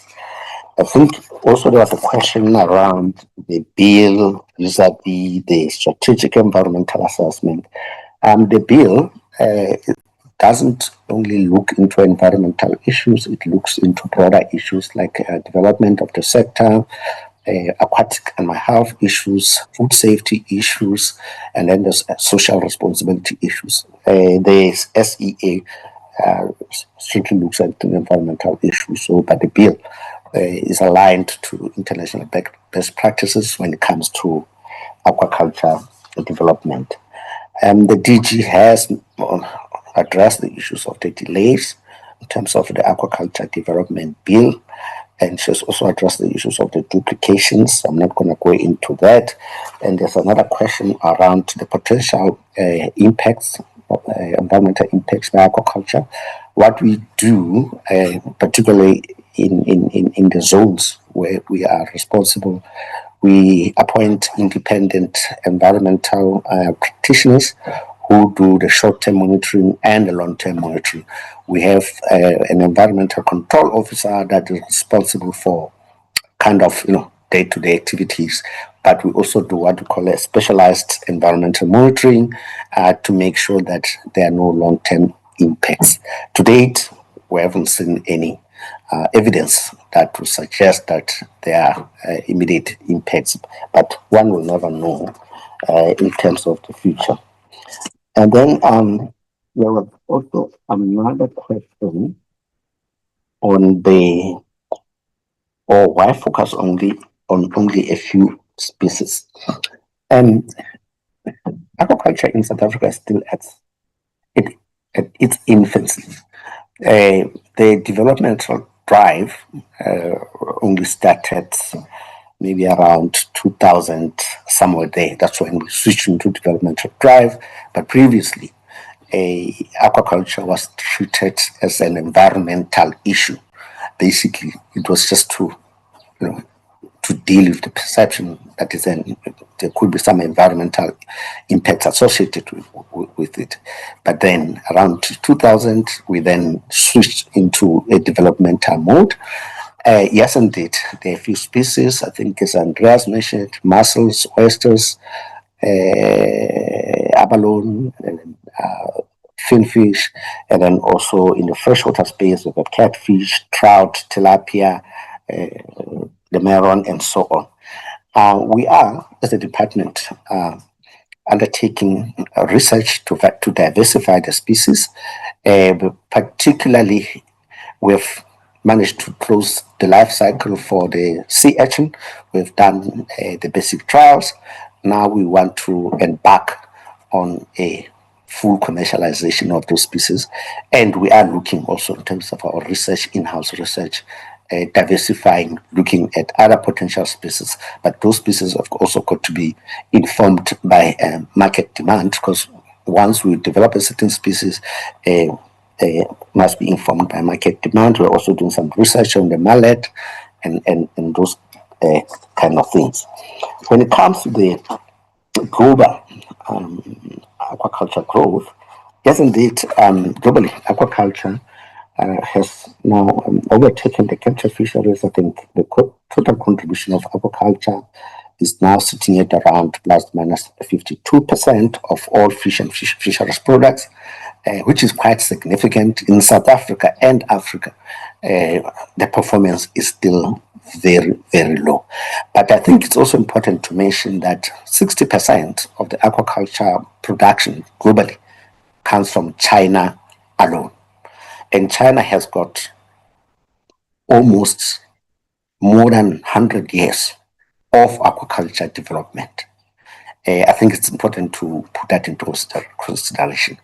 China has invested lots of money into aquaculture development from government point of view, having the right expertise in terms of different fields of aquaculture, whether it comes to the biology or the technology development, and they've got huge capacity. They've invested a lot of money, and so far our investment has been kind of modest in this regard. Another issue is just to mention that the environmental conditions in China, where they've got stable bays and those kind of things, and they are able to to grow significantly. And also the majority of their aquaculture comes from freshwater systems. China, they've got a lot of water compared to us and most countries around the world. And then when it comes to Africa, some of the countries that are successful, like Uganda, Zambia, and so on, they've got huge lakes that are able and are conducive for the growth of aquaculture, which we don't have. But having said that, we believe that there is still potential for us to grow based on our limited resources, both financial and land, as well as the sea space that is available. But I think we need to invest quite significantly. And also when it comes to the state-owned hatcheries like Limpopo TEFLOP is functional as it stands. It's operated by the Provincial Department of Agriculture. We do liaise with them. I think we have also approached the Global Environment Facility with a view to get some funds to revitalize some of the hatcheries. And the hatchery that we've earmarked in Limpopo is the one in just outside Toyando, it's in the nature reserve where they were doing tilapia. So we have earmarked that one because TEFLOP, there's already something that is happening.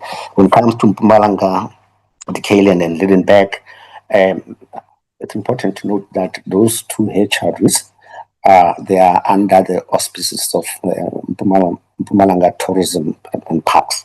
And their objective initially, when they were established, was for conservation purposes. Then after 1994, I think their mandate sort of changed, and those hatcheries then were left to be dilapidated, and there was no further investment into those two particular hatcheries. We have been talking to the Department of Agriculture in Mpumalanga to check if maybe they can then come in and assist because they are there on the ground and revitalize them. Similarly, with KwaZulu-Natal and Eastern Cape, Malinda, that hatchery was led to dilapidate badly, and it's also under the Provincial Department of Agriculture. So at the end of the day, the issue is about financial resources. And when the mandates for the different department changes, then they'll say, okay, this is where to cut, then they go on and cut there. Chairperson and ODG, I would like to hand over to Andrea to cover some of the issues that were raised around aquaculture, and also Sasa to deal with some of the issues around the statistics that we've provided on capture fisheries, as well as some questions pertaining to the small-scale fisheries. Thank you, Chairperson. Thank you, members. Over to you, Andrea. Sorry, Honourable Chair, I missed the one section that Mr. Samoli said. Apologies. Mr. Samoli? No, I was saying, Andrea, that you can add to what I have already saying if there's anything that you wish to add. But otherwise, I've covered those issues broadly on aquaculture. Okay, thank you, Chair. I think Mr. Samoli covered the broad issues. I picked up some issues or questions around the EU export, and maybe just to indicate that we're able to export to a number of different countries, but often we find the EU has some of the stricter requirements. So being able to meet EU export requirements means that we have a broader access to other markets, and is a review of the diligence of the food safety monitoring programs that are implemented by the department. I think there were some questions around correctional services and whether there have been yields from the tenders that was advertised. My understanding with that is that it's a bit of a catch-22 situation. While the tenders have opened for freshwater product, the challenges that we've had is the supply in terms of being able to produce enough freshwater product to supply those markets. And I'm talking from the industry side of things. There were some questions around devolving aquaculture to provincial level. I think just to indicate that freshwater aquaculture is currently primarily sitting at a provincial level, and that is one of the sectors that we're struggling the most with in terms of creating an enabling environment for development, as opposed to the marine aquaculture sector. So the bill actually aims to create an overarching mandate and legislative framework to assist the freshwater sector in that regard, regarding national level. There are also various initiatives around, in terms of transformation, which goes to development of the small-scale aquaculture sector and HDIs. We're in a process of reviewing and revising the small-scale support program in collaboration with the Food and Agricultural Organization to see how we can ensure that support to the sector is not also primarily on the department, but is in collaboration with all the other departments that have been mentioned that are in part responsible to assist a new entrants into the sector and assist businesses with funding and investment. And as DG has indicated, there are a lot of challenges around the funding aspect. For example, we have established a lot of these aquaculture zones. The key, though, is getting funding for the new entrants into the aquaculture zones. There was a question around how the water space is allocated. There's various criteria around the allocation of water space by Transnet National Ports Authority. A big part of it is related to the transformational status of the new entrants in terms of their BEE. So that is a key component, and we are trying to holistically look at how we can support new entrants either through capacity development, market development, training, awareness, and in essence grow the entire sector to help with bringing in new entrants and diversification of the sector. And then I think Mr. Simoli has raised the aspect around the number of species. And one of my key portfolio is looking at technology development of new species that we can farm in South Africa, primarily indigenous species, to help unlock some of the potential, especially around freshwater aquaculture. Thank you, Honourable Chair. Thank you, Andrea. Thank you for the responses. And I do not see any hands for follow-up questions.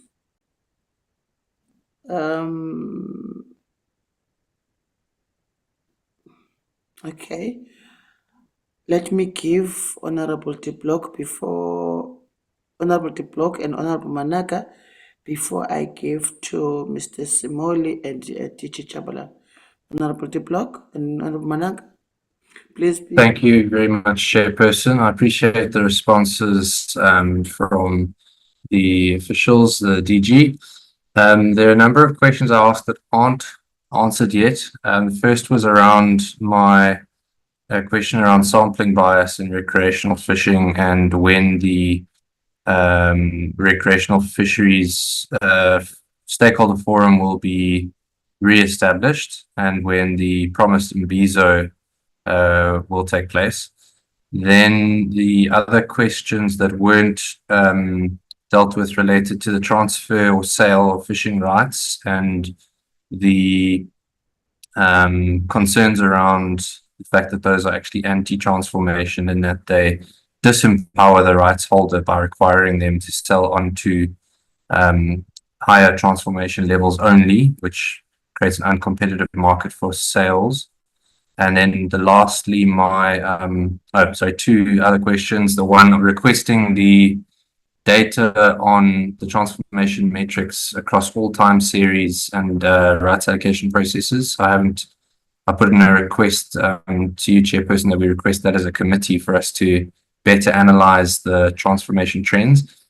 And then the question around why black directorships were not scored in the FRAP adjudications. All four of those questions haven't been dealt with, although my headline comments, I respect the answer of the DG. Thanks. Thank you, Honourable de Block. Honourable Manaka? Yes, thank you so much, Chair. I did make, I don't know what should I say, it's a comment on slide number 7, wherein they are saying 88% of males and 56% of male. I'm still saying 88 and 56, it doesn't add up to 100. Maybe they can correct that. Honourable Chair, I don't know what is the advocate who said aquaculture was introduced in the early 2000s. And he further said aquaculture is still in an infancy state. The child who was born in early 2000. Now it's 20 something years old. You will agree with me, DG and the honorable members. The department has to tighten its belt because this sector is ignored. I don't know whether it's because of the bill that we have currently or it's because of what, but the department has to do something. With the aquaculture dams that are there in Teflop, I don't know if there's a department in Limpopo that is managing that one, unless it's the Department of Agriculture. We don't have a Department of Fishing and Aquaculture in the province. With the Zindi dams, Chairperson, when we do the oversight visits in the near future, I suggest that we make a 10 there. I don't want to talk a lot about that. Thank you so much. Okay. Members, I think let me give guidance now. What I'm going to propose to the department, because I think they have left some more questions that are left unanswered. What they need to do, they should provide more details on the community-based aquaculture programs, especially the state of their operations and production, including those that were funded under EPWP. And also what I would advise is that these questions that were not responded to, I would request that they respond in writing in detail, so that we are happy as members. I am not sure whether you do agree with me, honorable members. Okay, I see Honorable De Block is saying thumbs up, so he agrees with me. I see Honorable Manaka, you also agree because your mic is on. I do agree, and I also request that they go back to the recordings and listen to those questions. Thank you so much. Sure. Okay, that is noted. It's very important. DG Chabalala, I see your hand is up. Thank you very much, Chair, and thank you for your indulgence. I also note that the questions were very extensive, and I think from our part as a department, we have a responsibility to provide full responses to all the questions that were raised by members. And we are going to respond in detail, and I think some of them we were missing them. So we will liaise with Secretariat to ensure that we have a sense of all the questions so that we can respond comprehensively to the members. I think, Chair, I'm requesting, I think our head of small scale, Mr. Peha, possibly, and I'm not quite sure, Chair, some of the questions that he can just allude to, but the details will indeed be responded to. And I think Honorable De Block did highlight the issue of our the way in which we have assessed issues of ownership, directorship, in as far as allocation of fishing rights. I think that's one of the critical questions. He will respond, Chair, at a high level. But we are definitely going to provide written responses. Just on slide 8, Chair, Honorable Managa, there, and I'm not quite sure whether we're looking at the same slide, it's about 87 being black, and of which out of the 87% being black, then the average of female ownership from the black ownership is 50%, 56%. So we will listen to the handset and ensure that we respond accordingly. I just thought I needed to also clarify the issue of the slide 8. The vessels, we will, and I think there was an issue raised by Honorable Pitch. Yes, we had one vessel, but now we are in a process of ensuring that all the 4 vessels, we have allocated additional resources to this branch. This is a branch that comes from agriculture. And when it came through to the environment sector, it really had barely any resources. That is why a lot of initiatives could not necessarily be implemented at the level they are expected to. And we are now dealing with issues of trying to resource within the constraints faced by the fiscus, but we are. So the vessels, we are working towards all of them going out to sea in as far as the work of fishery is concerned. With your indulgence, Chair, can I request just the head of small scale? But that doesn't mean that we are not going to. We will cover all aspects where responses were not provided. Thank you, Chair.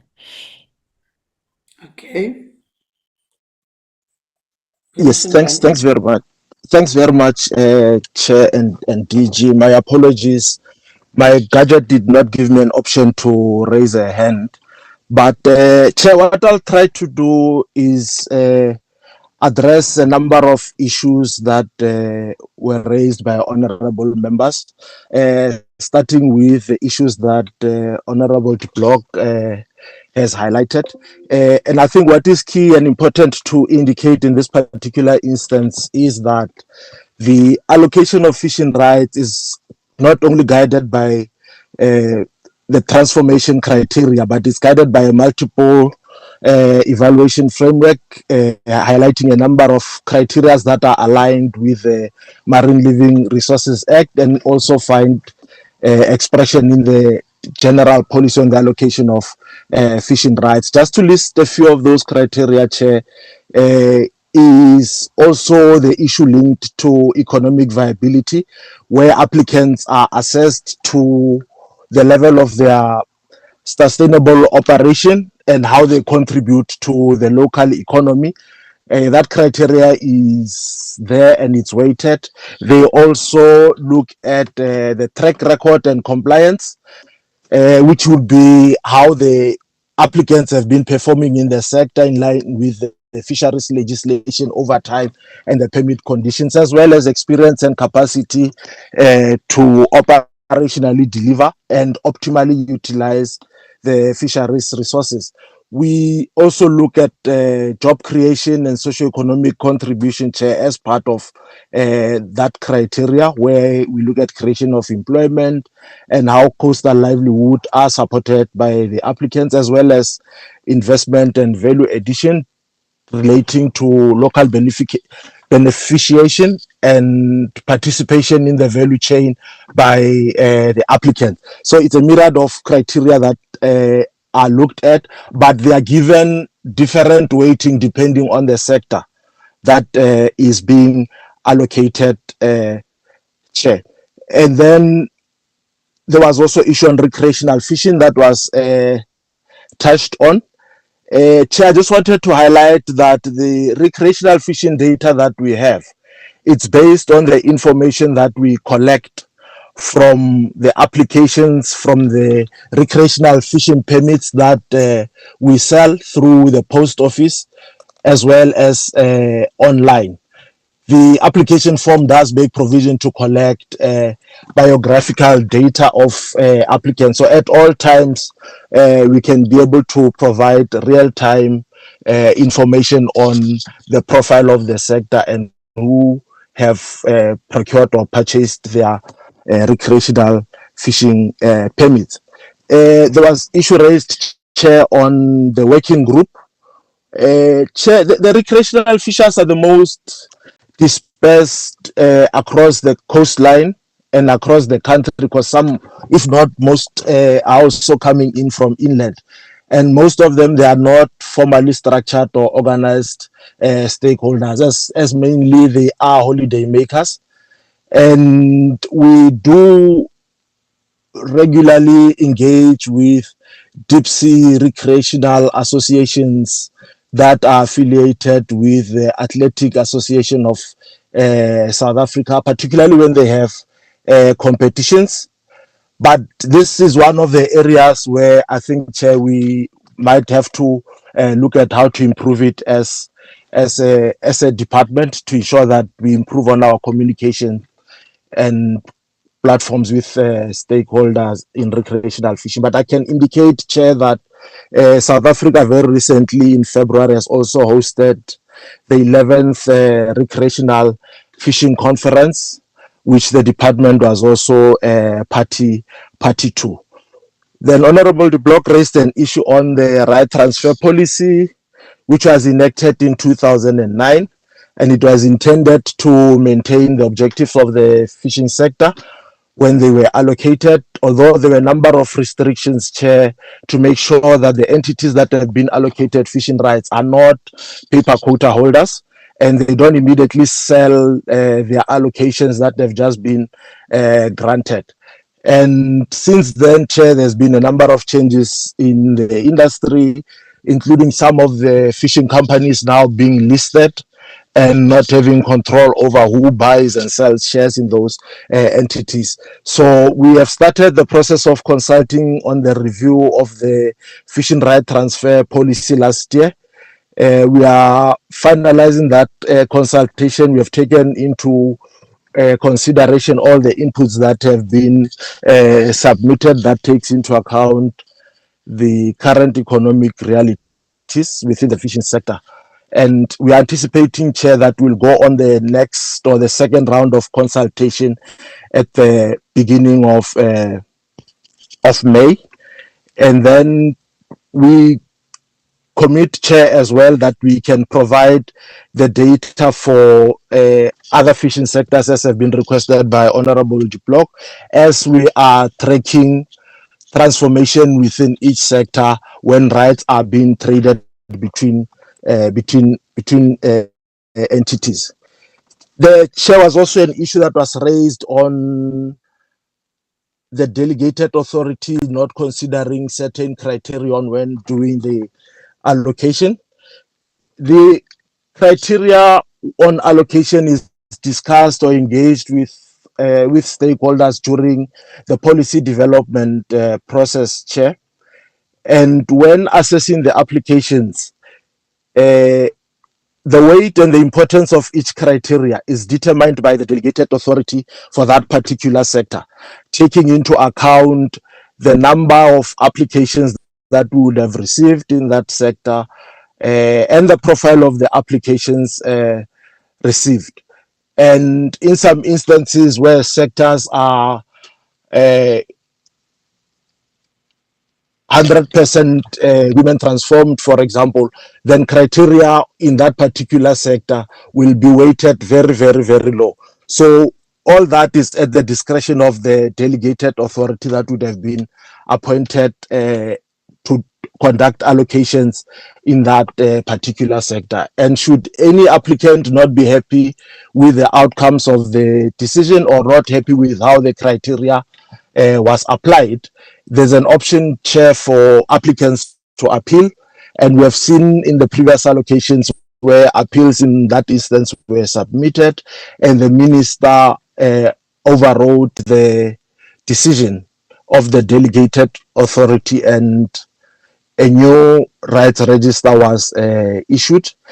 And Chair, for 2021-22 rights allocations, the minister at the time took a decision to appoint a number of delegated authorities for individual fishing sectors to minimize the possible risks and errors and also possible external interventions. Thus, you'll notice that the criteria that was applied in different sectors were applied differently based on the discretion of the delegated authority. And each delegated authority was supported by a strong team of fisheries managers that have years of experience in the sector, as well as relevant scientists and a team of legal advisors in considering the applications. And then, Chair, as we move, I've taken a lot of notes, Chair, while honorable members were speaking. There was a question that was asked by Honorable Mkhize on the interventions that the department is putting into place to improve the lives of small-scale fishers. Chair, currently we are implementing a targeted package of support interventions that improves the lives of small-scale fishers. And some of the interventions that we are putting into place is to improve market access and value chain integration by reducing the dependency of intermediaries and scrupulous marketers, because a lot of money that's supposed to be earned by small scale fishers, it's end up being siphoned by marketers, which we are trying to minimize them in the value chain. So we are working on infrastructure investment. We are improving on some of the harbors that small scale fishers are using. We are including additional landing sites to allow them to offload at their nearest convenient landing site without incurring the cost of moving from one area to the other. And amongst other things, Chair, we are also working with them on governance and skills development to enhance management through provisions of mentors. We have a mentorship program that is in place. Every small scale cooperative of the 172 that we are having has been assigned an individual mentor. And as we are speaking, Chair, we have started the process of developing co-management structures at a local level and at a regional and national level that would assist in the management of the resources at a local and provincial level. And we are also coordinating intergovernmental support programs where we work with all spheres of government very closely at provincial department and local and district municipalities to assist in supporting this small scale fishers along the coast. So there was a question asked on the sharks. Just to give a quick response, Chair, sharks are considered to be top predators. So effort in the shark demersal sector has been reducing over the years because of the pressure that is on the resource. And this reduction, Chair, it's part of the National Plan of Action for the Management of the Sharks that we published in, I think, 2013. And Chair, from 2005, we had 26 vessels in that sector. We reduced it to 12 in 2013, and the effort was reduced to 4 in 2022.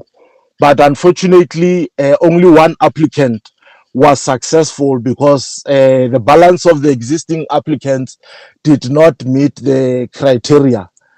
And so the remaining effort was not taken up.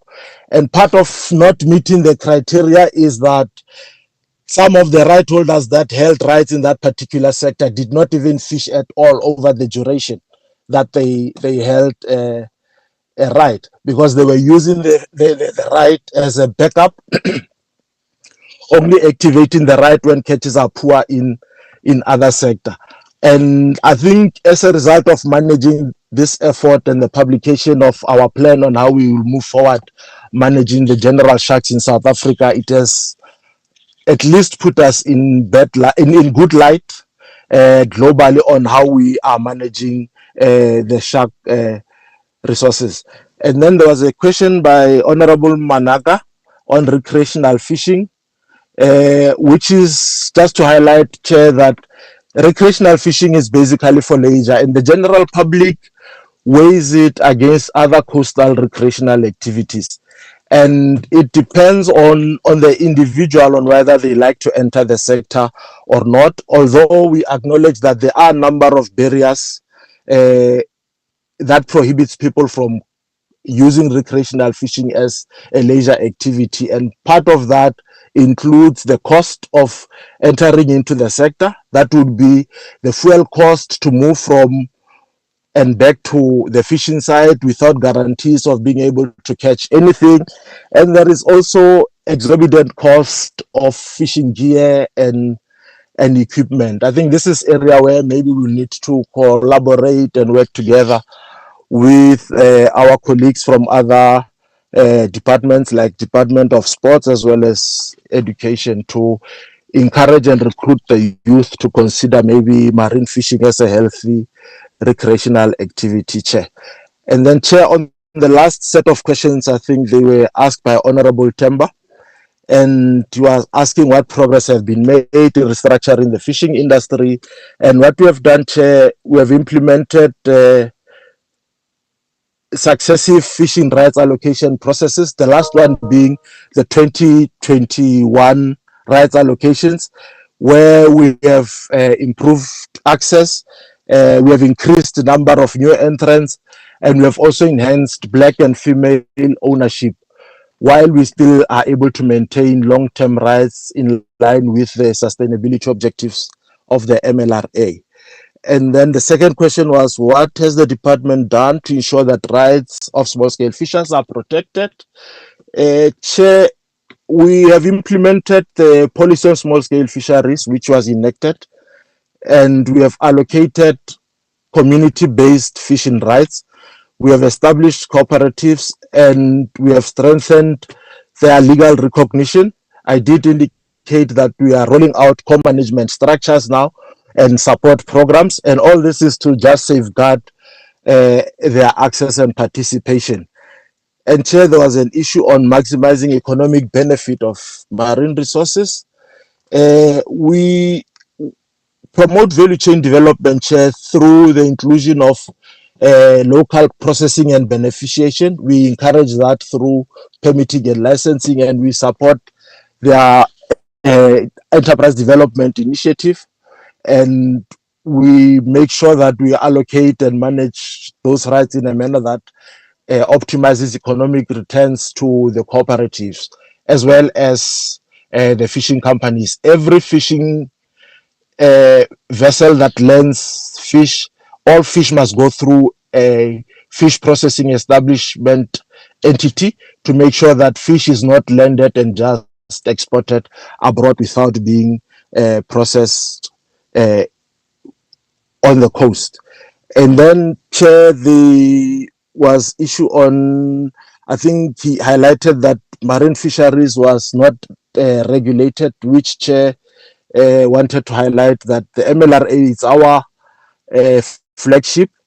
Although, Chair, while it's our regulatory framework, there are elements of informality that exist, particularly in the small scale and recreational sectors due to historic exclusion and socioeconomic pressures.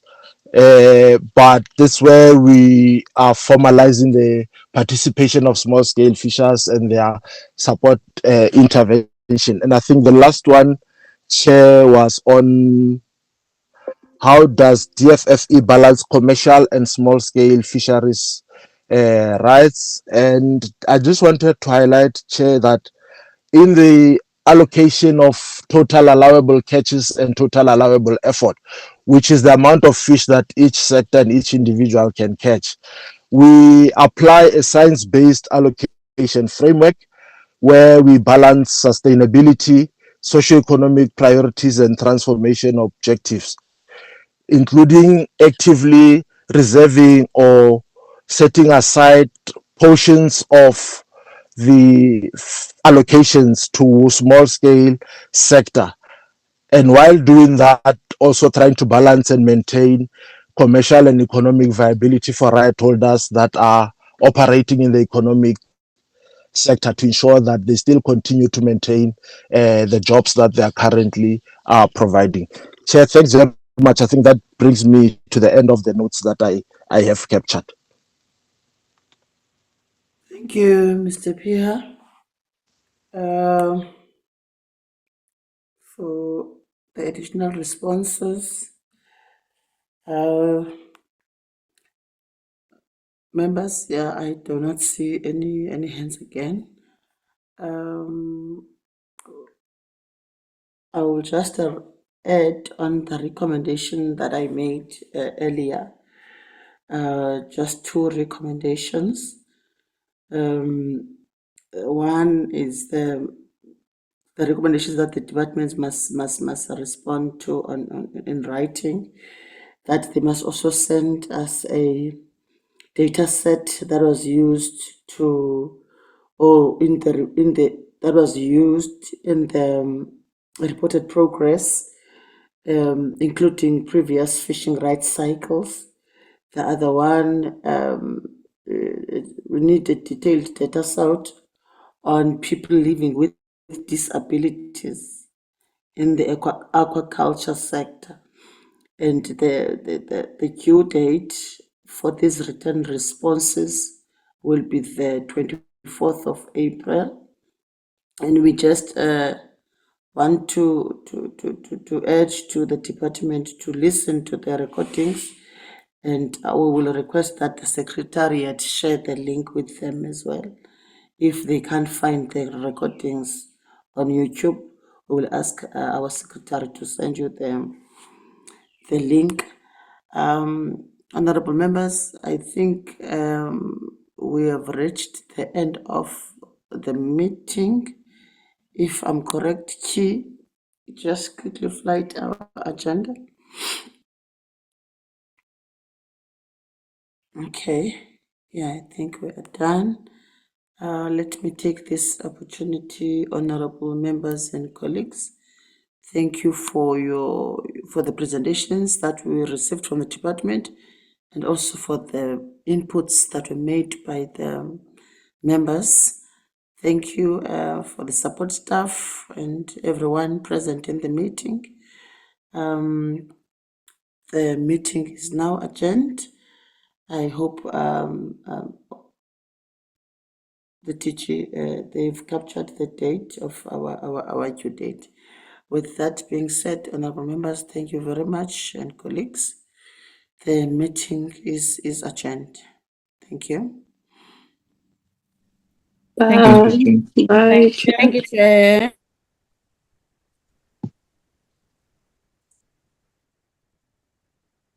Recording stopped.